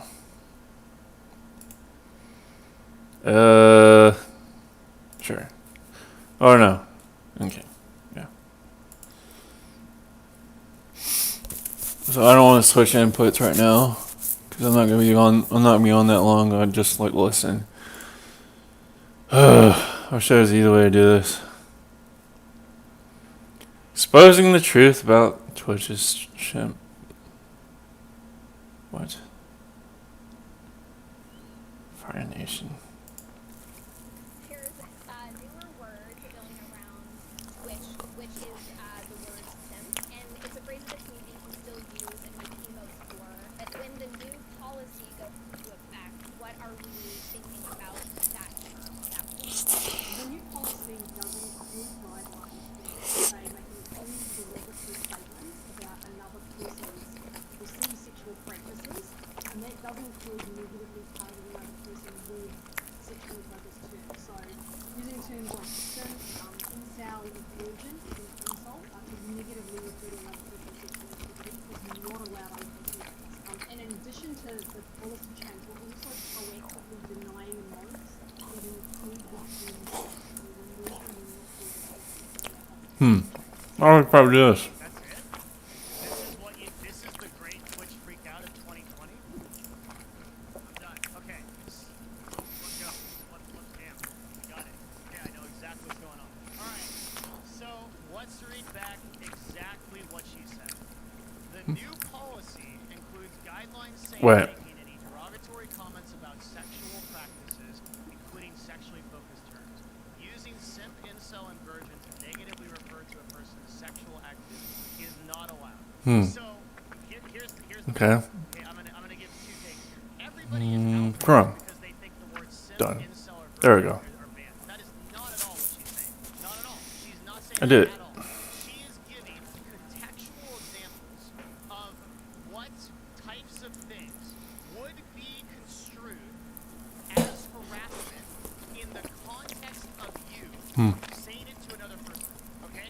So we go back to this previous thing that she said, where they're looking at content itself, and we see that she said very clearly, right? That she said very clearly, we are trying to update the guidelines. So this is the problem that Twitch has right now.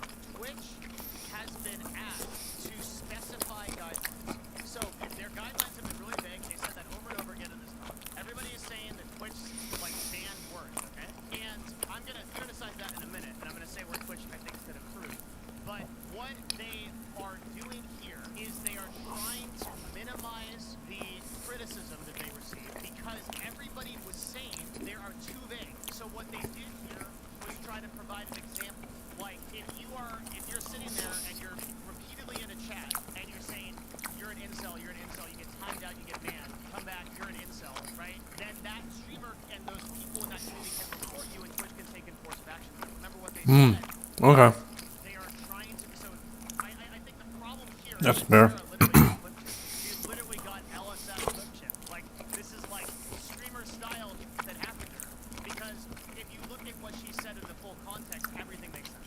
Everything makes sense, right? So there's a couple of things here, right? Number one, Twitch is trying to understand that certain communities have in jokes, right? And Yeah, like Bad Bunny. I'll see that. Yeah, follow that. and what is jokes, right? And Yeah. they're constantly trying to figure this out. So she said, What's the hard part? to do that, we're going to rely on community reports, manual review, and subjective review of these problems. If we are going to ban people who repeatedly evade bans and timeouts and continue to harass people. So everything she said was in this context. In no way is the word simp, incel, virgin banned at all, right? In the same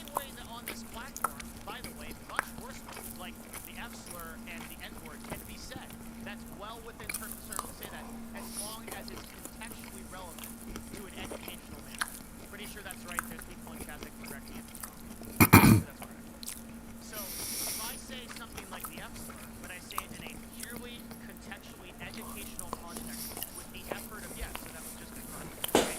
So, in the same exact way, they aren't changing anything. No use of the words simp, incel, and virgin. These are specified, specific examples to let you know that this type of thing would be addressed. So, there are very few situations where you could say something like the N-word, right? And saying something like the N-word would be far, far different than saying a word like simp, right? And this doesn't like, for other people that are like this, like something that's like kind of unclear here, and I know I'm going to be arguing this again in a couple of hours, but if I end my stream and I say later versions, right, it's perfectly fine. That's like perfectly fine. I don't think anything is really changing with this podcast as long as it's considered in the full context of the joke. Now, if I'm here and I'm like 6 a.m. in this chat pissing me off, and I say, you're a freaking virgin, you're gonna drive a forklift for the rest of your life, you're never gonna do anything successful, you're failing, you're also an incel. I hate you. Get out, like that kind of engagement. Yeah, or toxic. Construed as harassment, and that can be reported and enforced by Twitch. Yeah. The objective of this kind of thing, to me, a lot of it feels like they're trying to equalize the playing field for streamers that just have a harder time, that are objectified because of their looks, because of their class, because of their race, which happens on this platform. It's really easy for me to sit here and for everyone else to sit here and blow down Twitch, which is what everybody is doing, for saying this shit when you're a fucking, like, I'm so sorry to do this because it makes me sound like an SJW, but holy shit, if you're a fucking white male, like, and you have everything given to you, it's like really easy to do that shit. But if you understand how difficult it is for a woman to stream on this platform, and we have had hours and hours and hours of content about this. Yeah. Well, You start to realize that these enforcement protocols need to be issued in order to you just, I don't. The whole women thing is really.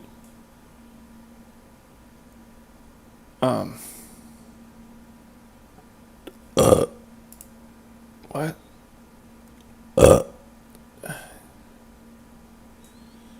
East. Oh. We're all in different time zones. What the fuck? Wow. Well.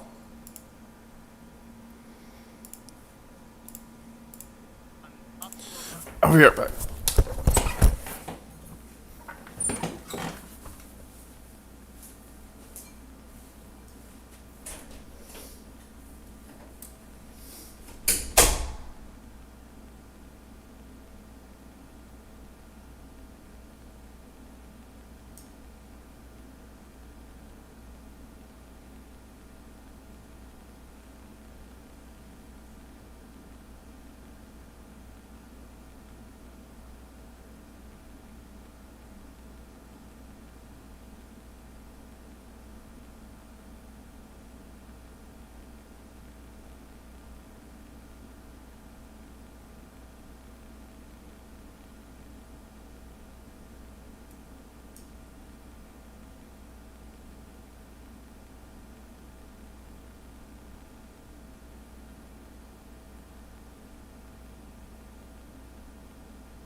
Streamlabs said, plus thank you for following Zachy FKNBM8.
What? firmly disagree with that. I think everybody should work hard. I think that people that are losing should be losers and should stay losers. I think people that are dedicated enough to win will get there. Well. Get there. I believe in working hard. I believe in all those values. But what I'm saying is there are legit situations where the application, the stereotyping of certain things can bring down and make it so much harder for legit people that are working hard to get there. Doesn't mean they can't get there.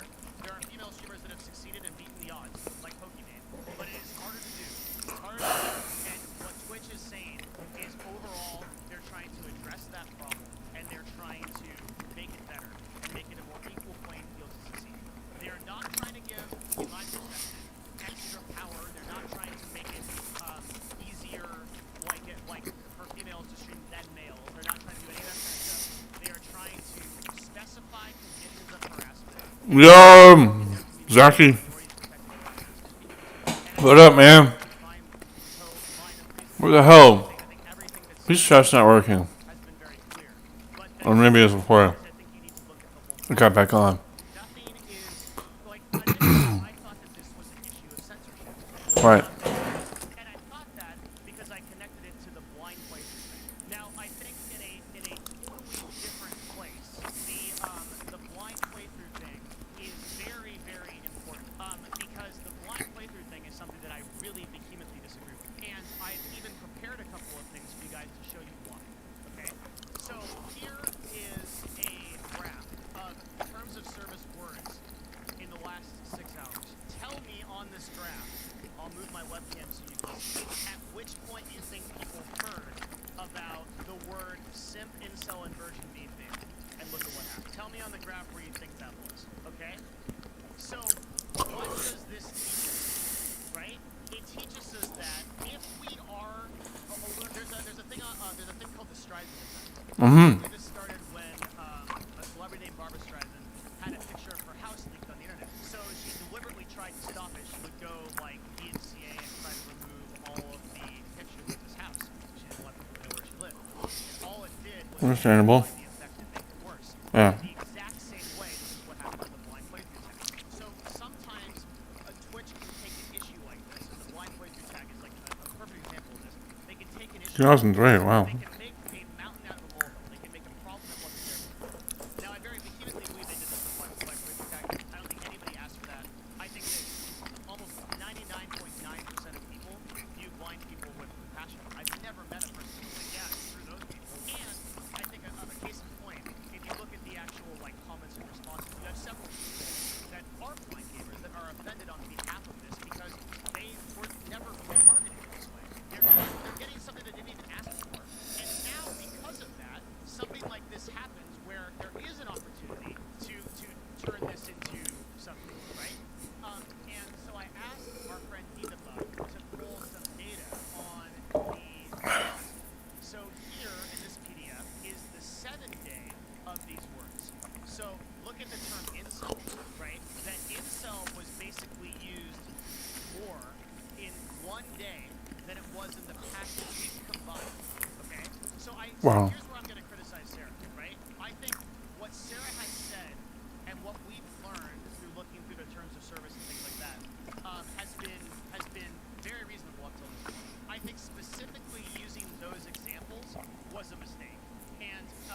hard when you don't like know these nuances and don't know what like Reddit is going to like kind of like get a hold of, and what the crabs are going to grab onto. It's difficult as a corporate person to know that, and that's one of my main criticisms of Twitch. One of my main criticisms of Twitch is that they don't stream. They don't know this stuff. If Sarah spent more time with her community, Wow.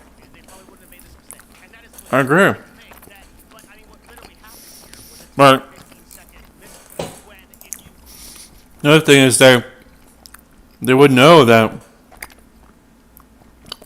how hard it is to be discovered when you're starting out too. If they actually like made a new account and then try to grow on it. Like that's the best thing about Devin Nash is that who's an agent for streamers, but he actually streams himself and learns the community. So he's invested in it. He knows how it works. He would make a really good chief marketing officer for Twitch. I'm pretty sure he's qualified to do that. Definitely, maybe overqualified. And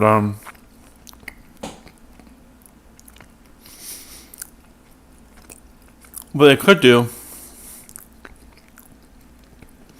is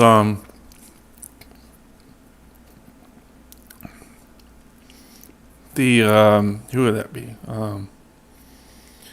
I guess the COO who was talking on the right on that panel could hire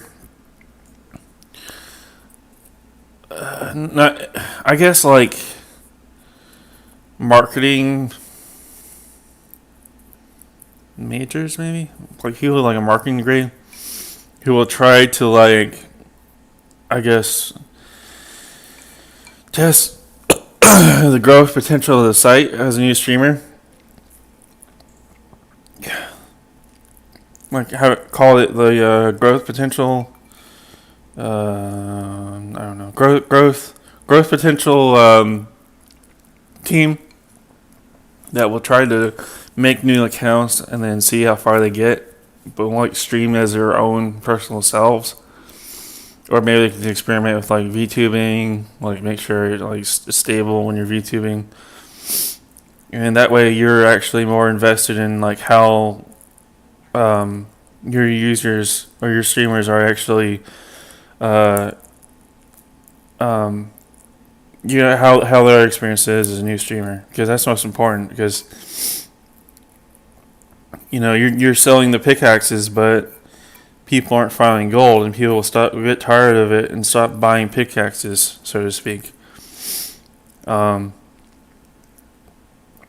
you have to make sure that your pickaxes are able to find the gold that they're used for, right?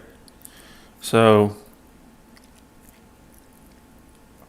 yeah, they really have to make sure that the actual streamer is being taken care of, because they could just, especially if they're going with their partner or a affiliate, because that's exclusivity contract, and then so you definitely want to make sure that those people are being taken care of, because they will talk fondly of being a partner or affiliate, which means that more people will want to be affiliates and partners, and work up to that point on their site, so that way they feel like they're actually getting something meaningful whenever when they take the contract. And it also links into the keyword thing. Is what he's talking about, the context is that that team could stream either stream and lurk on, let's say, like really pop, like Amaranth or Pokimane or whatever, and then see how the community interacts in real time. Or they could just have a setting where it will build up a like a it will like output certain keywords into their stream and like see how they're being said. So seeing how the words simp and virgin and incel are used.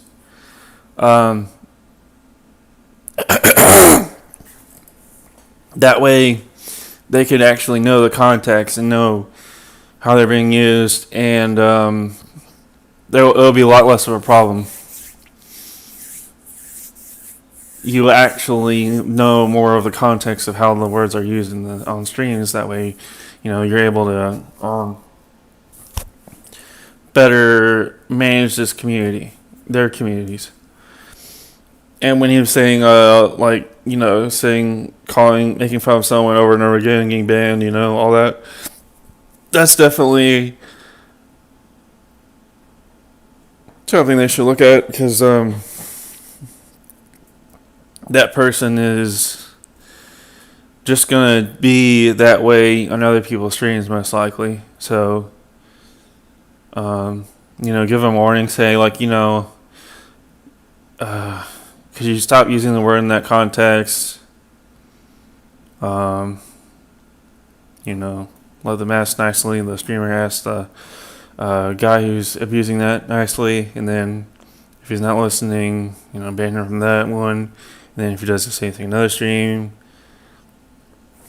so there's ban him from that one.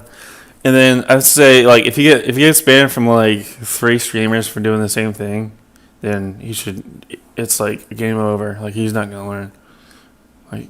Bye Twitch account. Because, you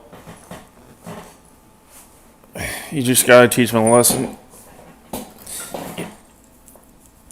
I kind of like the whole essay idea, where you actually have to write about what you did wrong. I think that does work, because it's more personal than just ban. That way you're telling people that you learned your lesson. But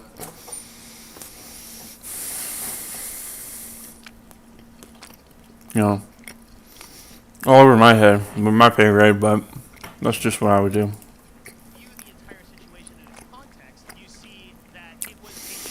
Again, that's what they need to do. They need to have a team that actually finds the context of the community and actually is invested in it.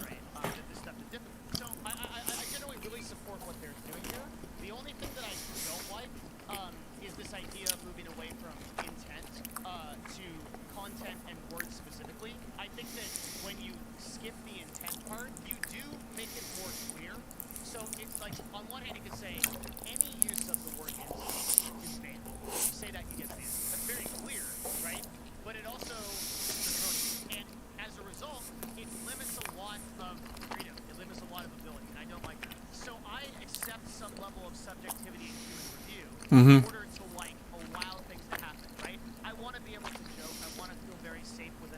Yeah.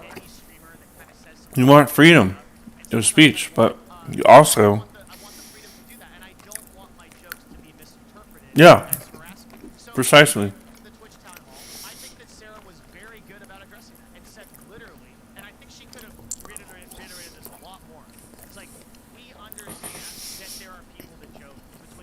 Yeah.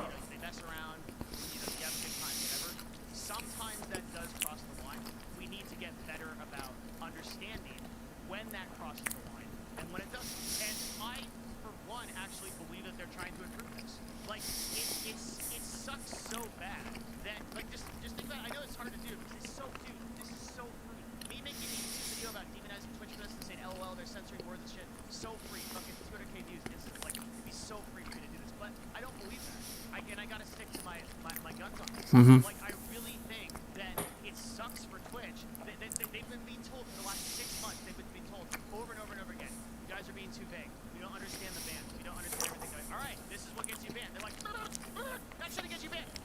This sucks. You can't win. What do you want? What do you want for us to make you happy? What do we have to do? We tell you that, we keep it vague and we keep it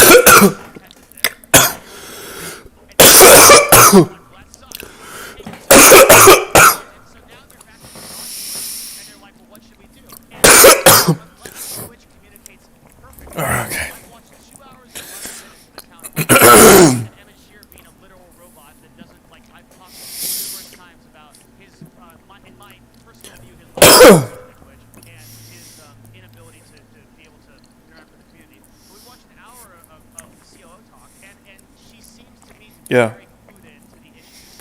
It's clear to me that she has done everything she said, which is like talk to focus groups, talk to administrators, talk to the community, talk to academics and professors, and they iterated over and over again that they did. The best way to do this. And I think you need to understand that solving terms of service violations is a very difficult thing to do.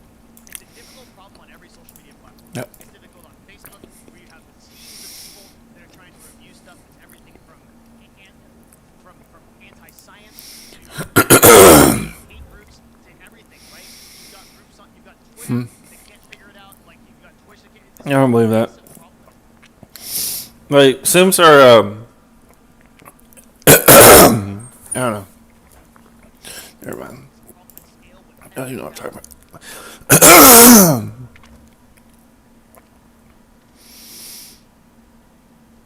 What?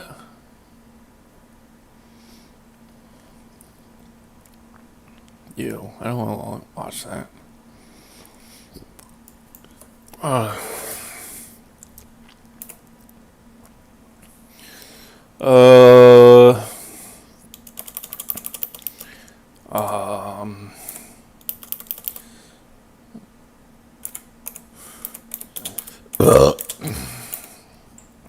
Excuse me.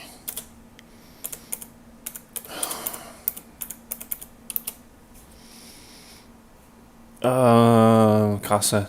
No. No. Sure. Luke Holland.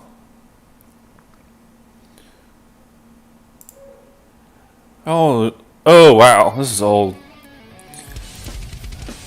That's a cool looking kit.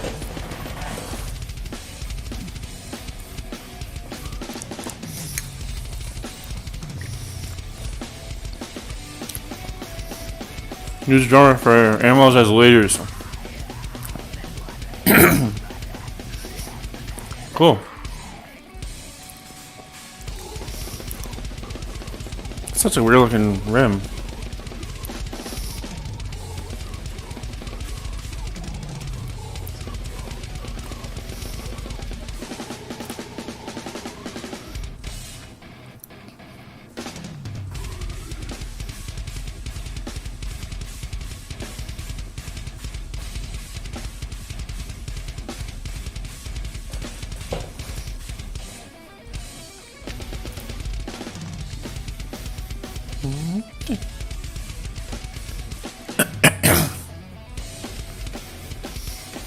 Looks like so much fun.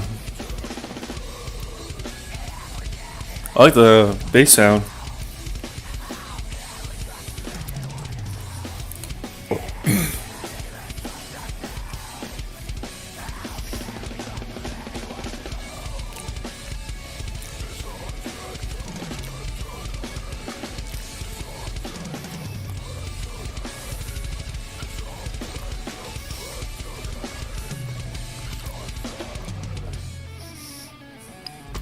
Huh.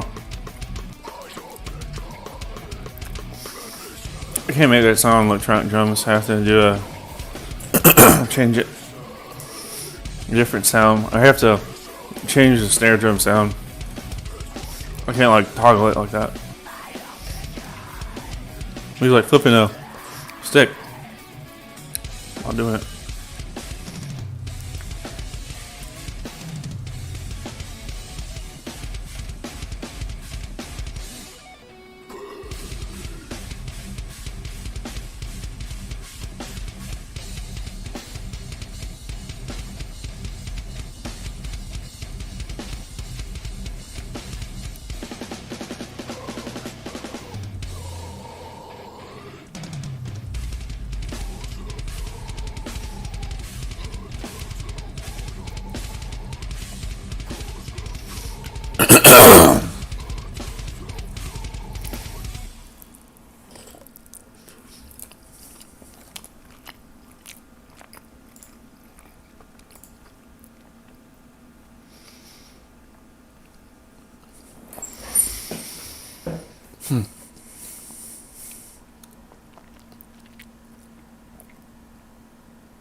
Fracture.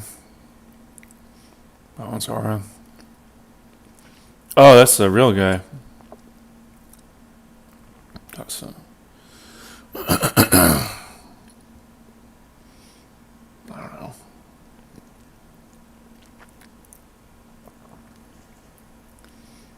Members only. Full spray. Subject 0.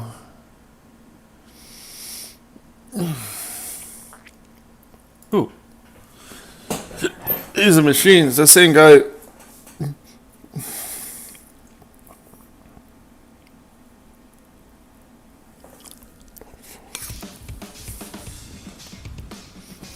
Huh.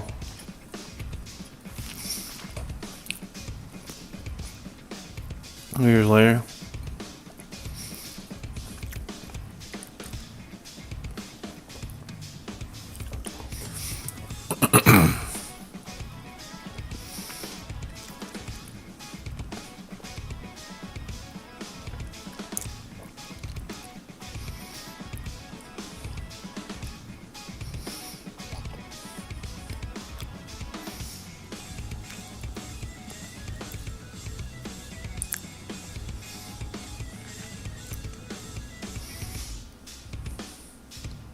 Damn.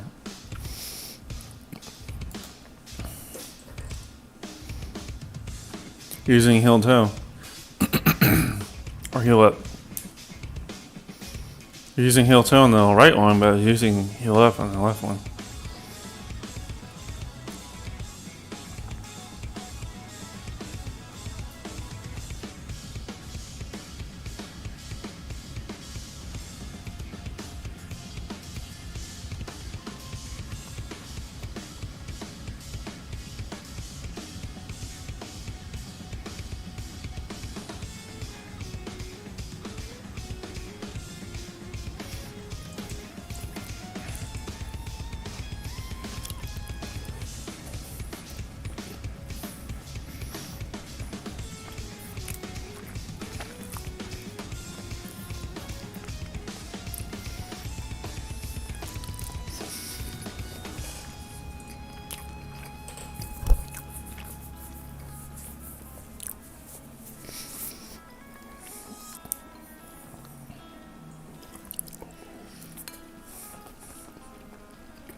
Damn.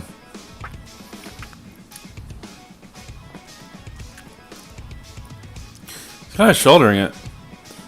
What is that? What the hell is that symbol? It's like inverted. It has like a... Oh, it's a splash, I see. So it's like shaped like that.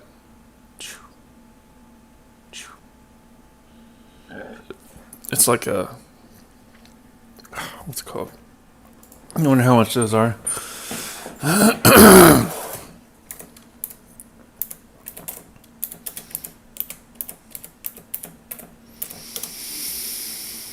Yep, that's it. Is that the one he has? Probably not. It's 18-inch. That's not that bad. It's cool.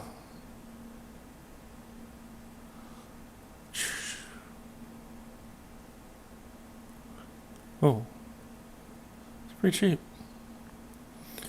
18-inch diameter, which is like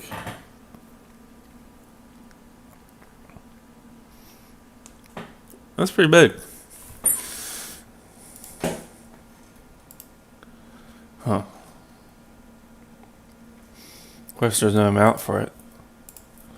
You gotta buy that too. What is that?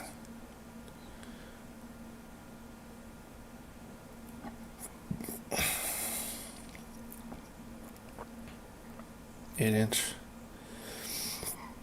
It's pretty. Trash warmer.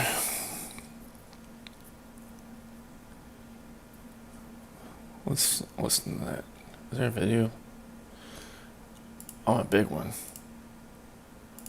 Oh, come on. What are you doing? There you go. 14-inch for 85. Not bad. Okay.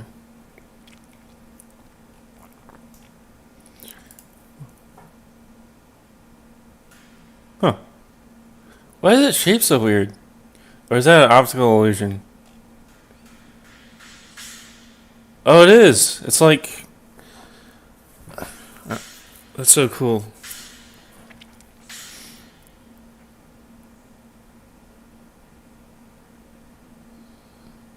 There's a 10-inch.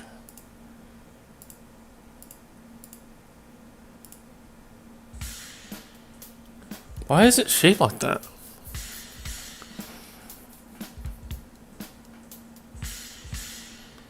Cool.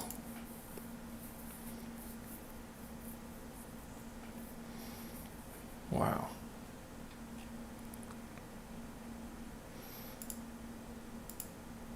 Are they all shaped like that?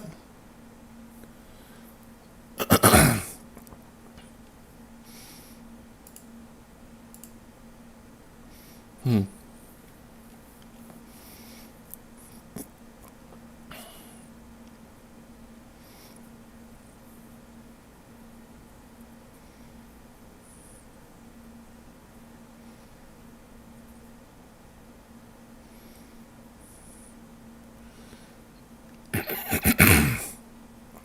It's kind of like a crash. It's like a crash splash. Effect symbols.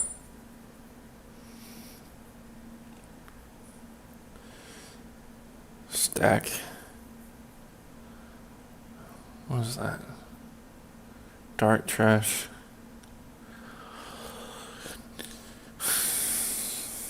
Belgian. What is that?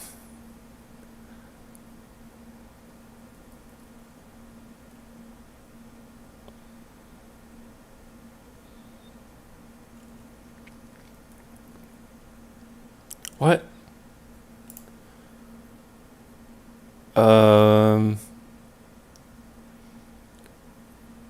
What? So they literally just like cut through it and then what? I gotta see that in action.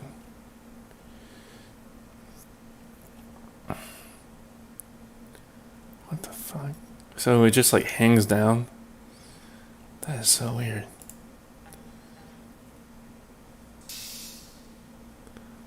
Oh, you actually... What? What? How does that work? Oh, you could put it on top of another symbol. That's cool. Ooh. That's such a cool idea.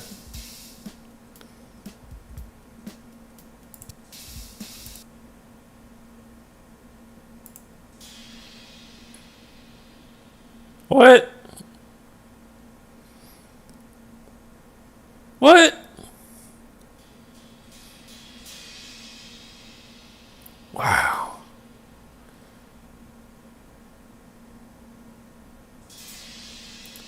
How to prevent symbols from cracking? That's a good question. 2 washer, 1 to 2 felts, 2 washers, 1 washer right here. Washer sleeve right here. That's a washer. 2 felt, 1 wing nut. Wing nut. Where's the wing nut?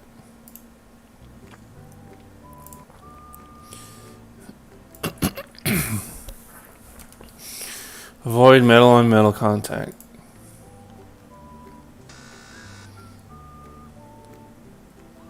Oh. Oh, that thing right there. Gotcha.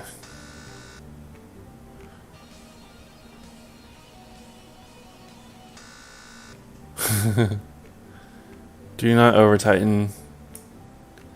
Just right. Make it loosey goosey.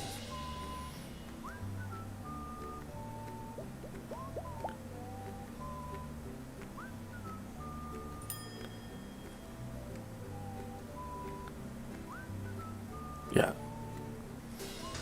That's what I do on my electronics. Don't tilt too far forward. Don't do the other way. Why do you even do this? Striking a symbol, hit the outer bow. What? Glance to the side.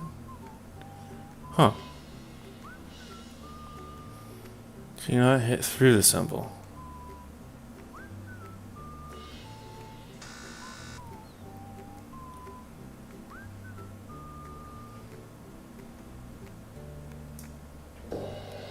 Okay.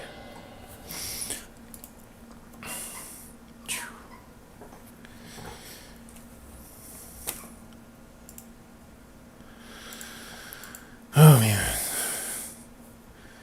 Like the thing about drums is like there's so many pieces you could have. There's like most, oh of course the Motley no Van Halen. Okay, I want to see that. Van Halen drum set. What's it called? What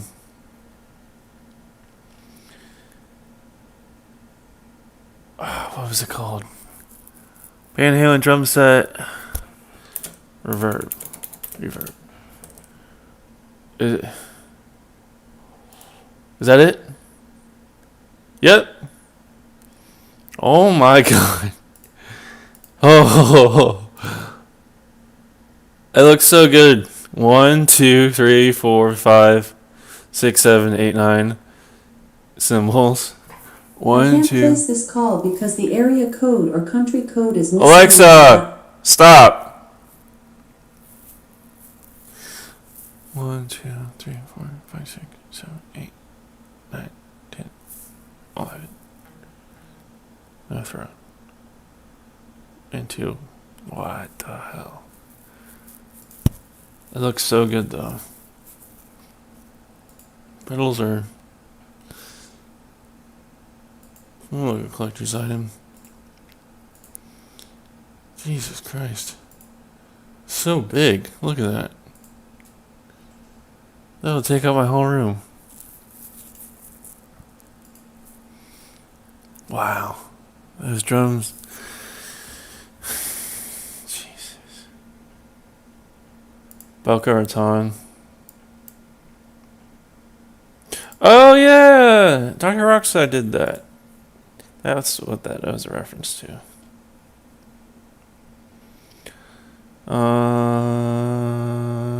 Okay. I want to just see it.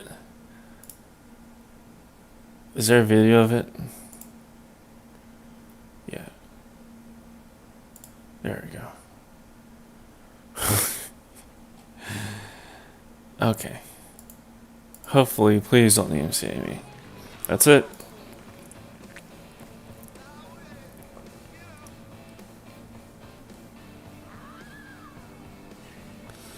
Okay. Or not. I don't know.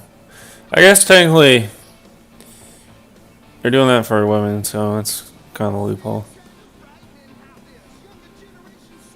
That's back in the days when a lot of women were into metal. So, you know.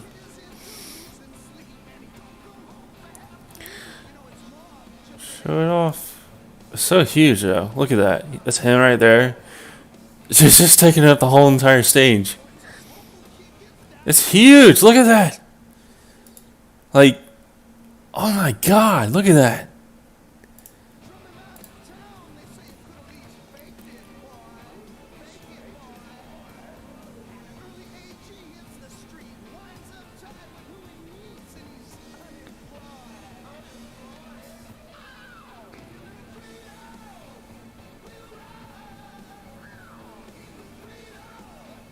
It's 80. Wow.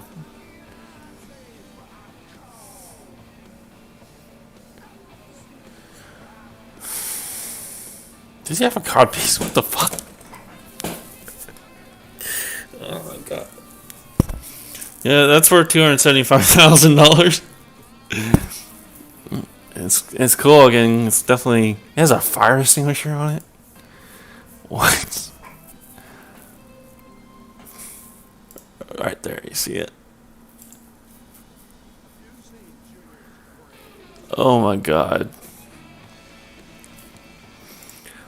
Who's the other guy with a big kit?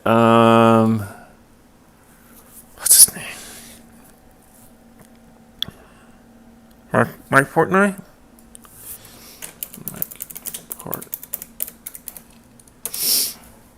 I think that's him. It's pretty big. Yeah, it's pretty big actually. It's really big. Is he singing? Yeah, that's definitely up there. This is 2016.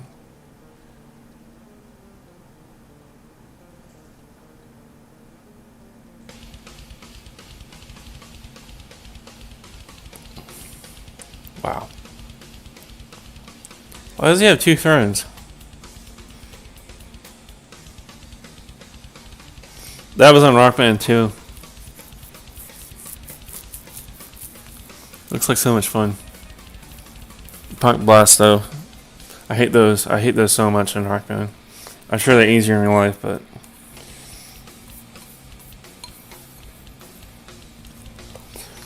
you know the 2 drums. 2 drums kick, 2 drums kick, 2 drums kick. Pretty fun though.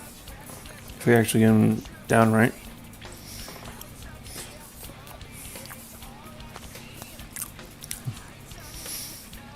I gotta play that song again.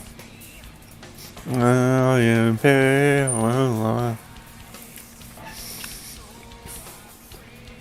I don't have a pro on Rock Band 2, but oh well. It'll just have like, it has like 2, the red, no, the yellow, blue, and green can be used on the cymbals or drums. Either way, whatever you want.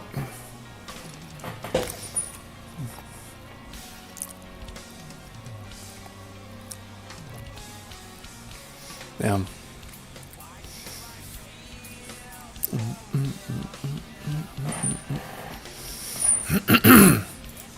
Nope. Come from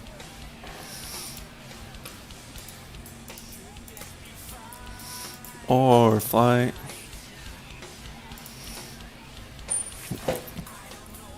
Constantly so tight. This song gives me anxiety. I don't know why. It's like you're actually like having anxiety. Can't get that from you. I don't know. Has like the same feeling. I don't know. Hard to describe. Reminds me of Korn.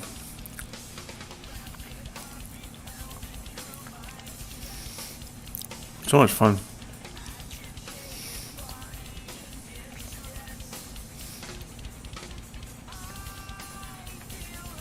He's doing a flip while you're doing that. Wow. He's doing heal up. Or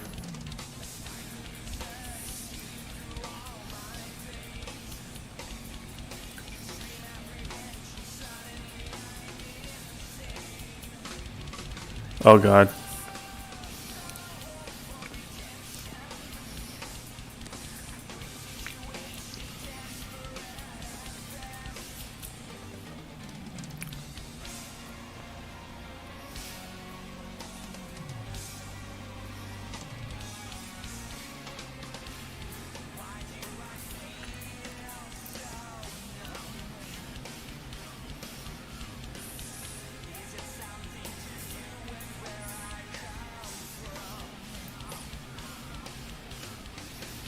Let's just be fine.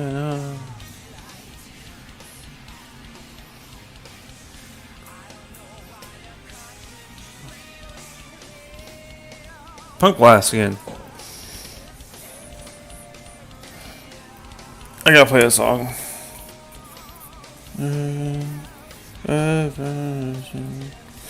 What is it? Connie Barchman Deluxe. Battery. These are all good songs on Rock Band 2.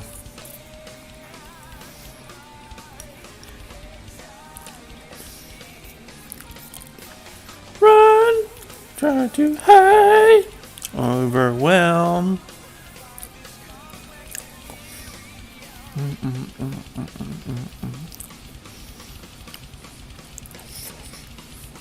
Oh yeah, I remember this part. Damn.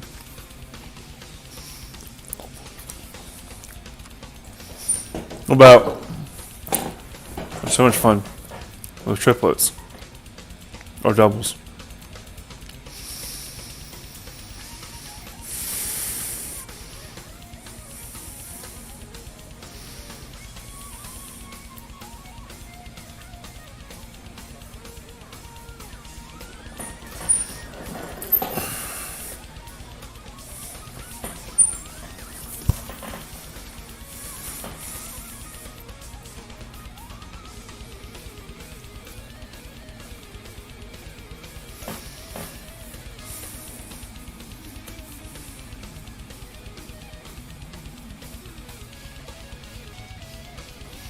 Damn.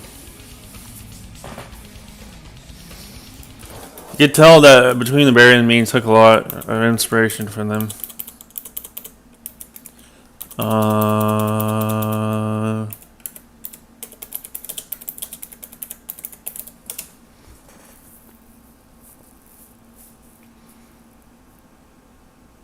There it is.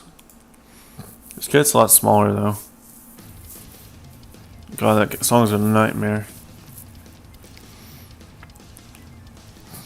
Yeah, I keep trying to do the drum roll part, but the drum, I don't know what they call it.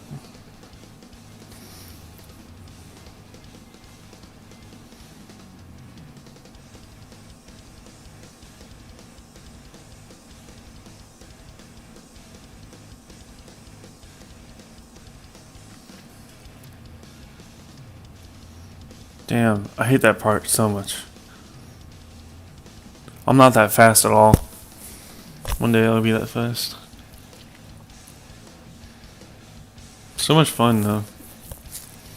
It's probably the hardest song I've ever heard of, as far as like technicality. Speed is definitely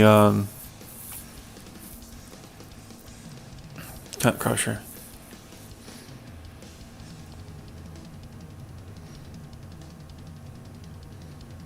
It's like there's nothing like simple. Everything is just like has an extra little flair to it, you know? It's like a spin. Like you're never really doing the same rhythm like more than a second. So he's gonna switch now. See?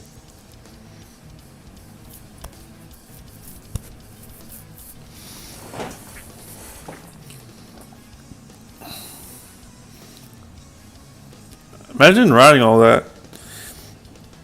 Like I've tried writing like machine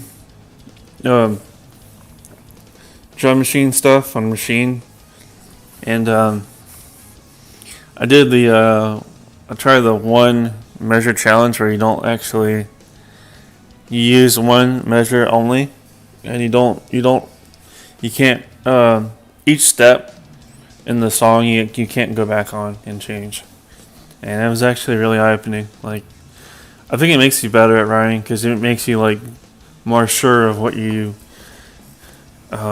chart on the app on the song. Yeah,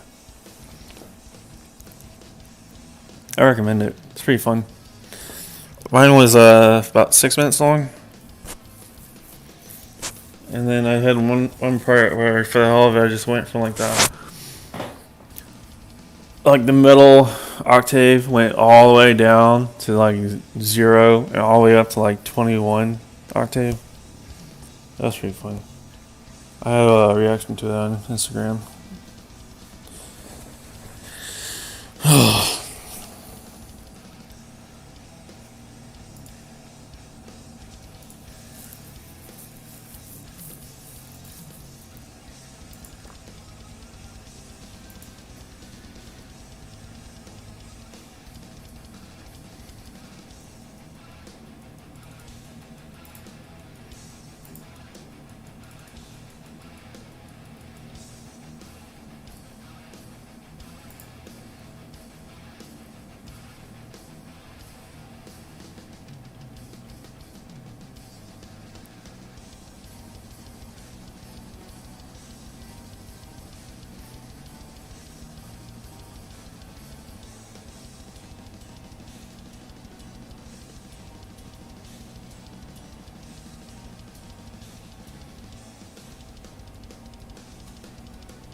Damn.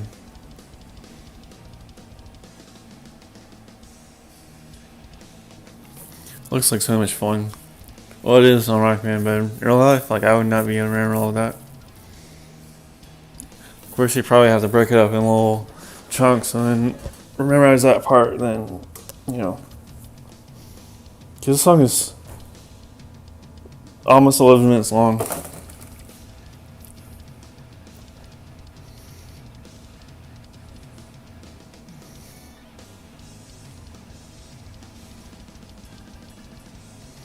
Last beats are used really well. It's kind of like a moderation thing. It's like a little miniature.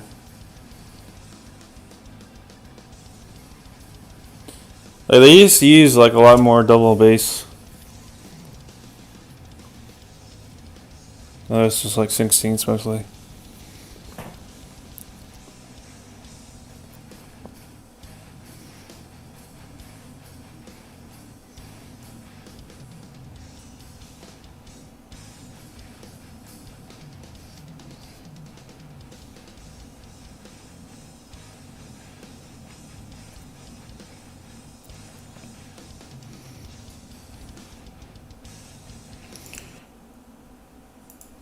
When was double bass invented?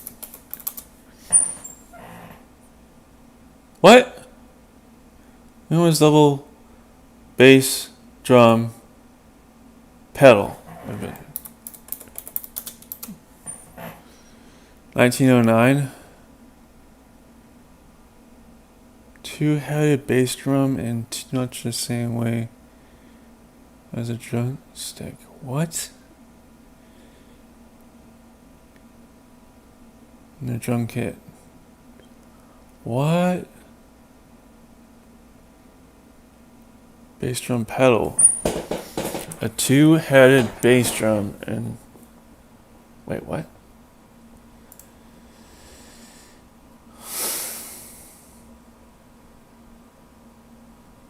Ludwig.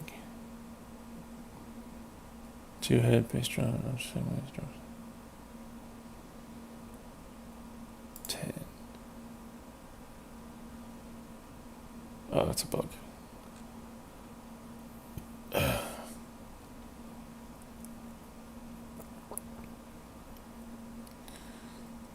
Huh.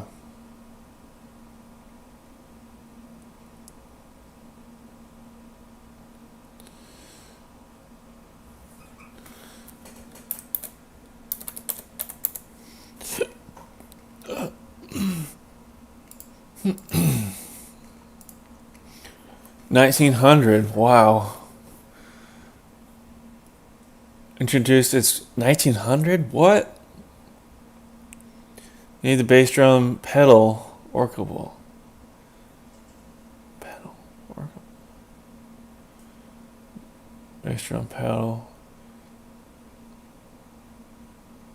Paving the way for the modern drum kit. A bass drum pedal operates. Foot plate is pressed to pull a chain belt. Yeah. One notable session. Twin Schleishman twin pedal. What? It's direct drive. Wow, and then it's like in the middle. That's pretty cool. And it's like the perfect size for your feet.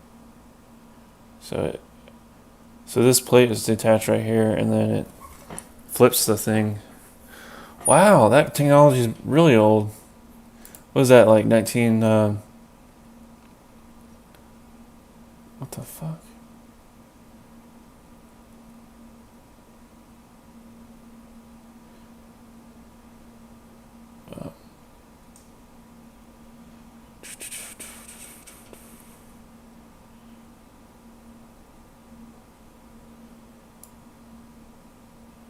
Can you even buy those anymore? They didn't make them? Oh shit. They do. Well, it's probably a more. $430. What the fuck? That is so weird looking.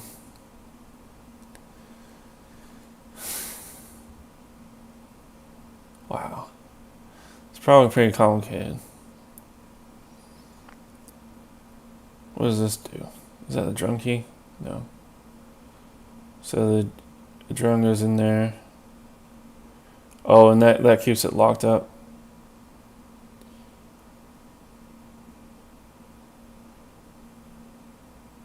Wait, how does it lock in?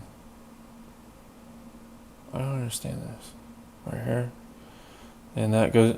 Oh, you push this thing up, and then it locks it closed. Like, it locks it down on the other side like that. Okay. There's our stakes right there. There's a spring drive. Chain drive right there. Chain drive right there. That is so cool. Nice.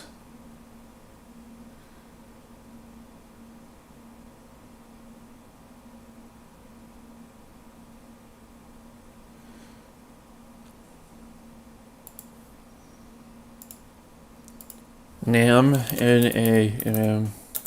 2020 drum stuff products. Okay. Drawing review. Blah blah blah blah blah blah. Wait, what is it, all this right here? Oh, this is all the links. Pearl Eliminator solar pedal. Oh shit. TD7. Let me guess. 5,000. What is that? Oh, Twitter. Cool. I'll add you. Why not? I'm in the journalist mode right now.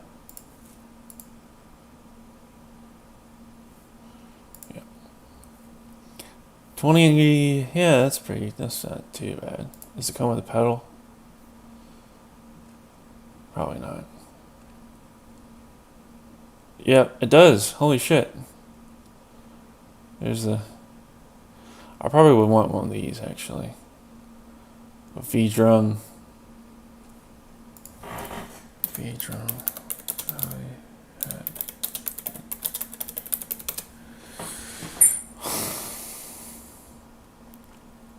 Just that. No. 5,000. $3,500? What is that thing?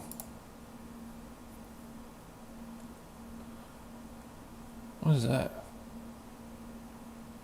Is that like a, I really do not know, actually. What the hell do you do that with the... What?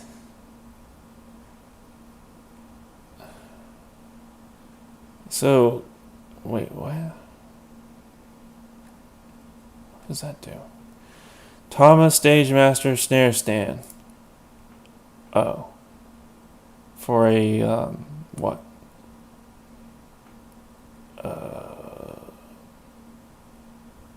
What? Okay.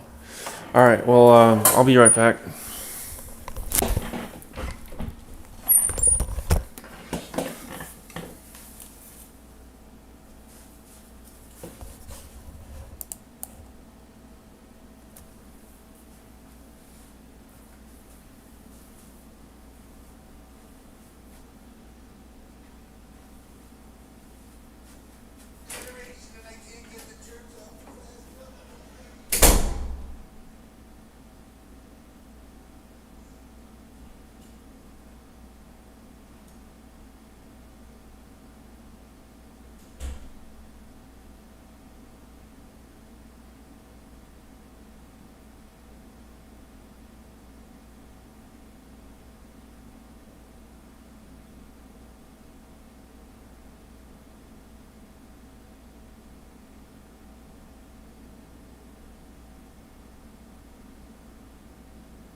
8? Hold up.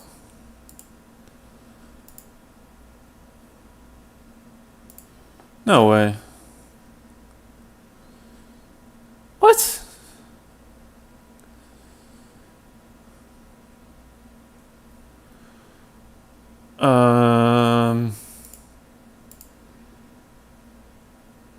That can't be right. It's just screwing up, isn't it?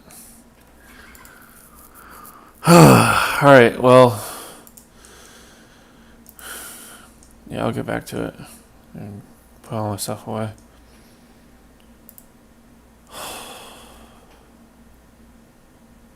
No messages. Are we actually gonna do it? Half an hour.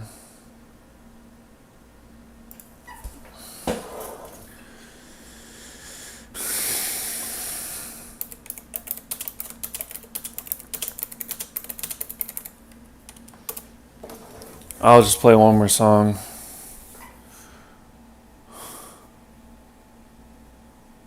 What song was I playing?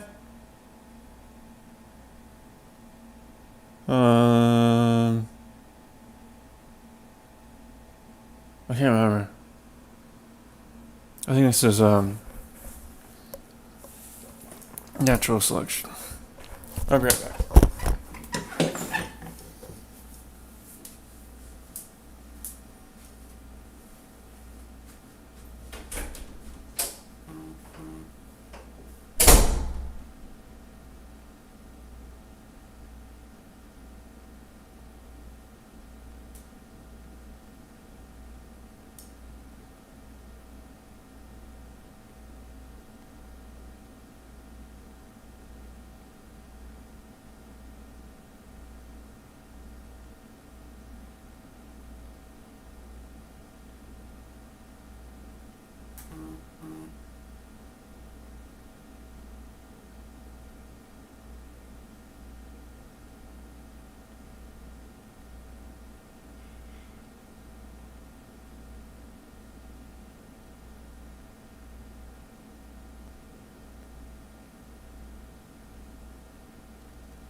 Okay.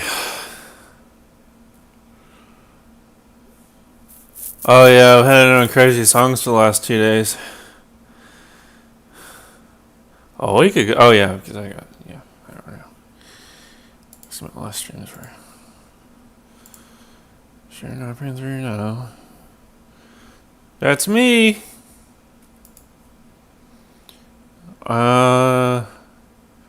Inception. 7 a.m. That ain't right.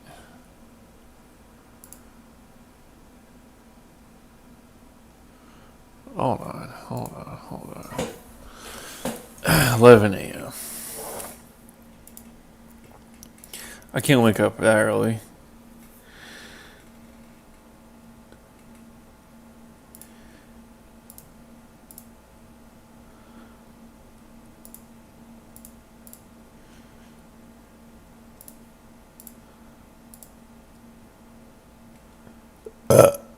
Excuse me.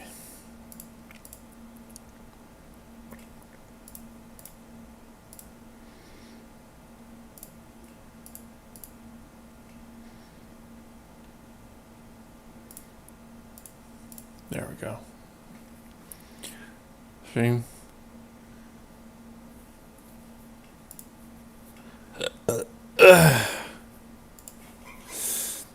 Oh, all right.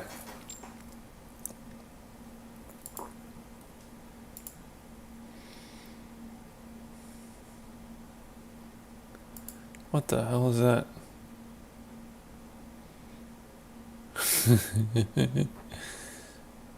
Sorry, oh my god. So USA. Oh, that's funny. Alright. Don't need that. Don't need that. Don't need that. Don't need that. Don't need that. Don't need that. Don't need that. Don't need that. Do that too. And that. Okay. Alright.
really?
time for I think I'm gonna play Panic Attack.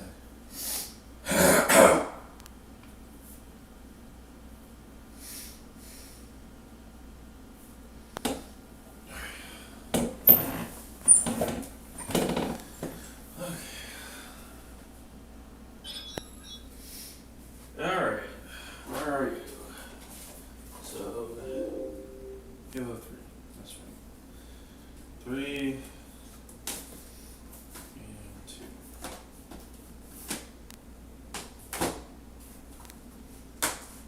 3 out, put 2 in.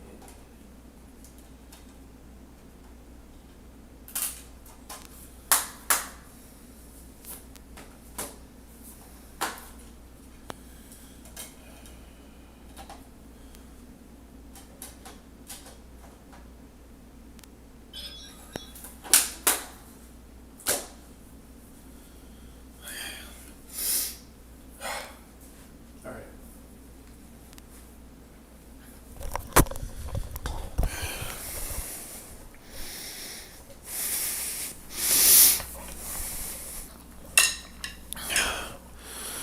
Okay, so camera would be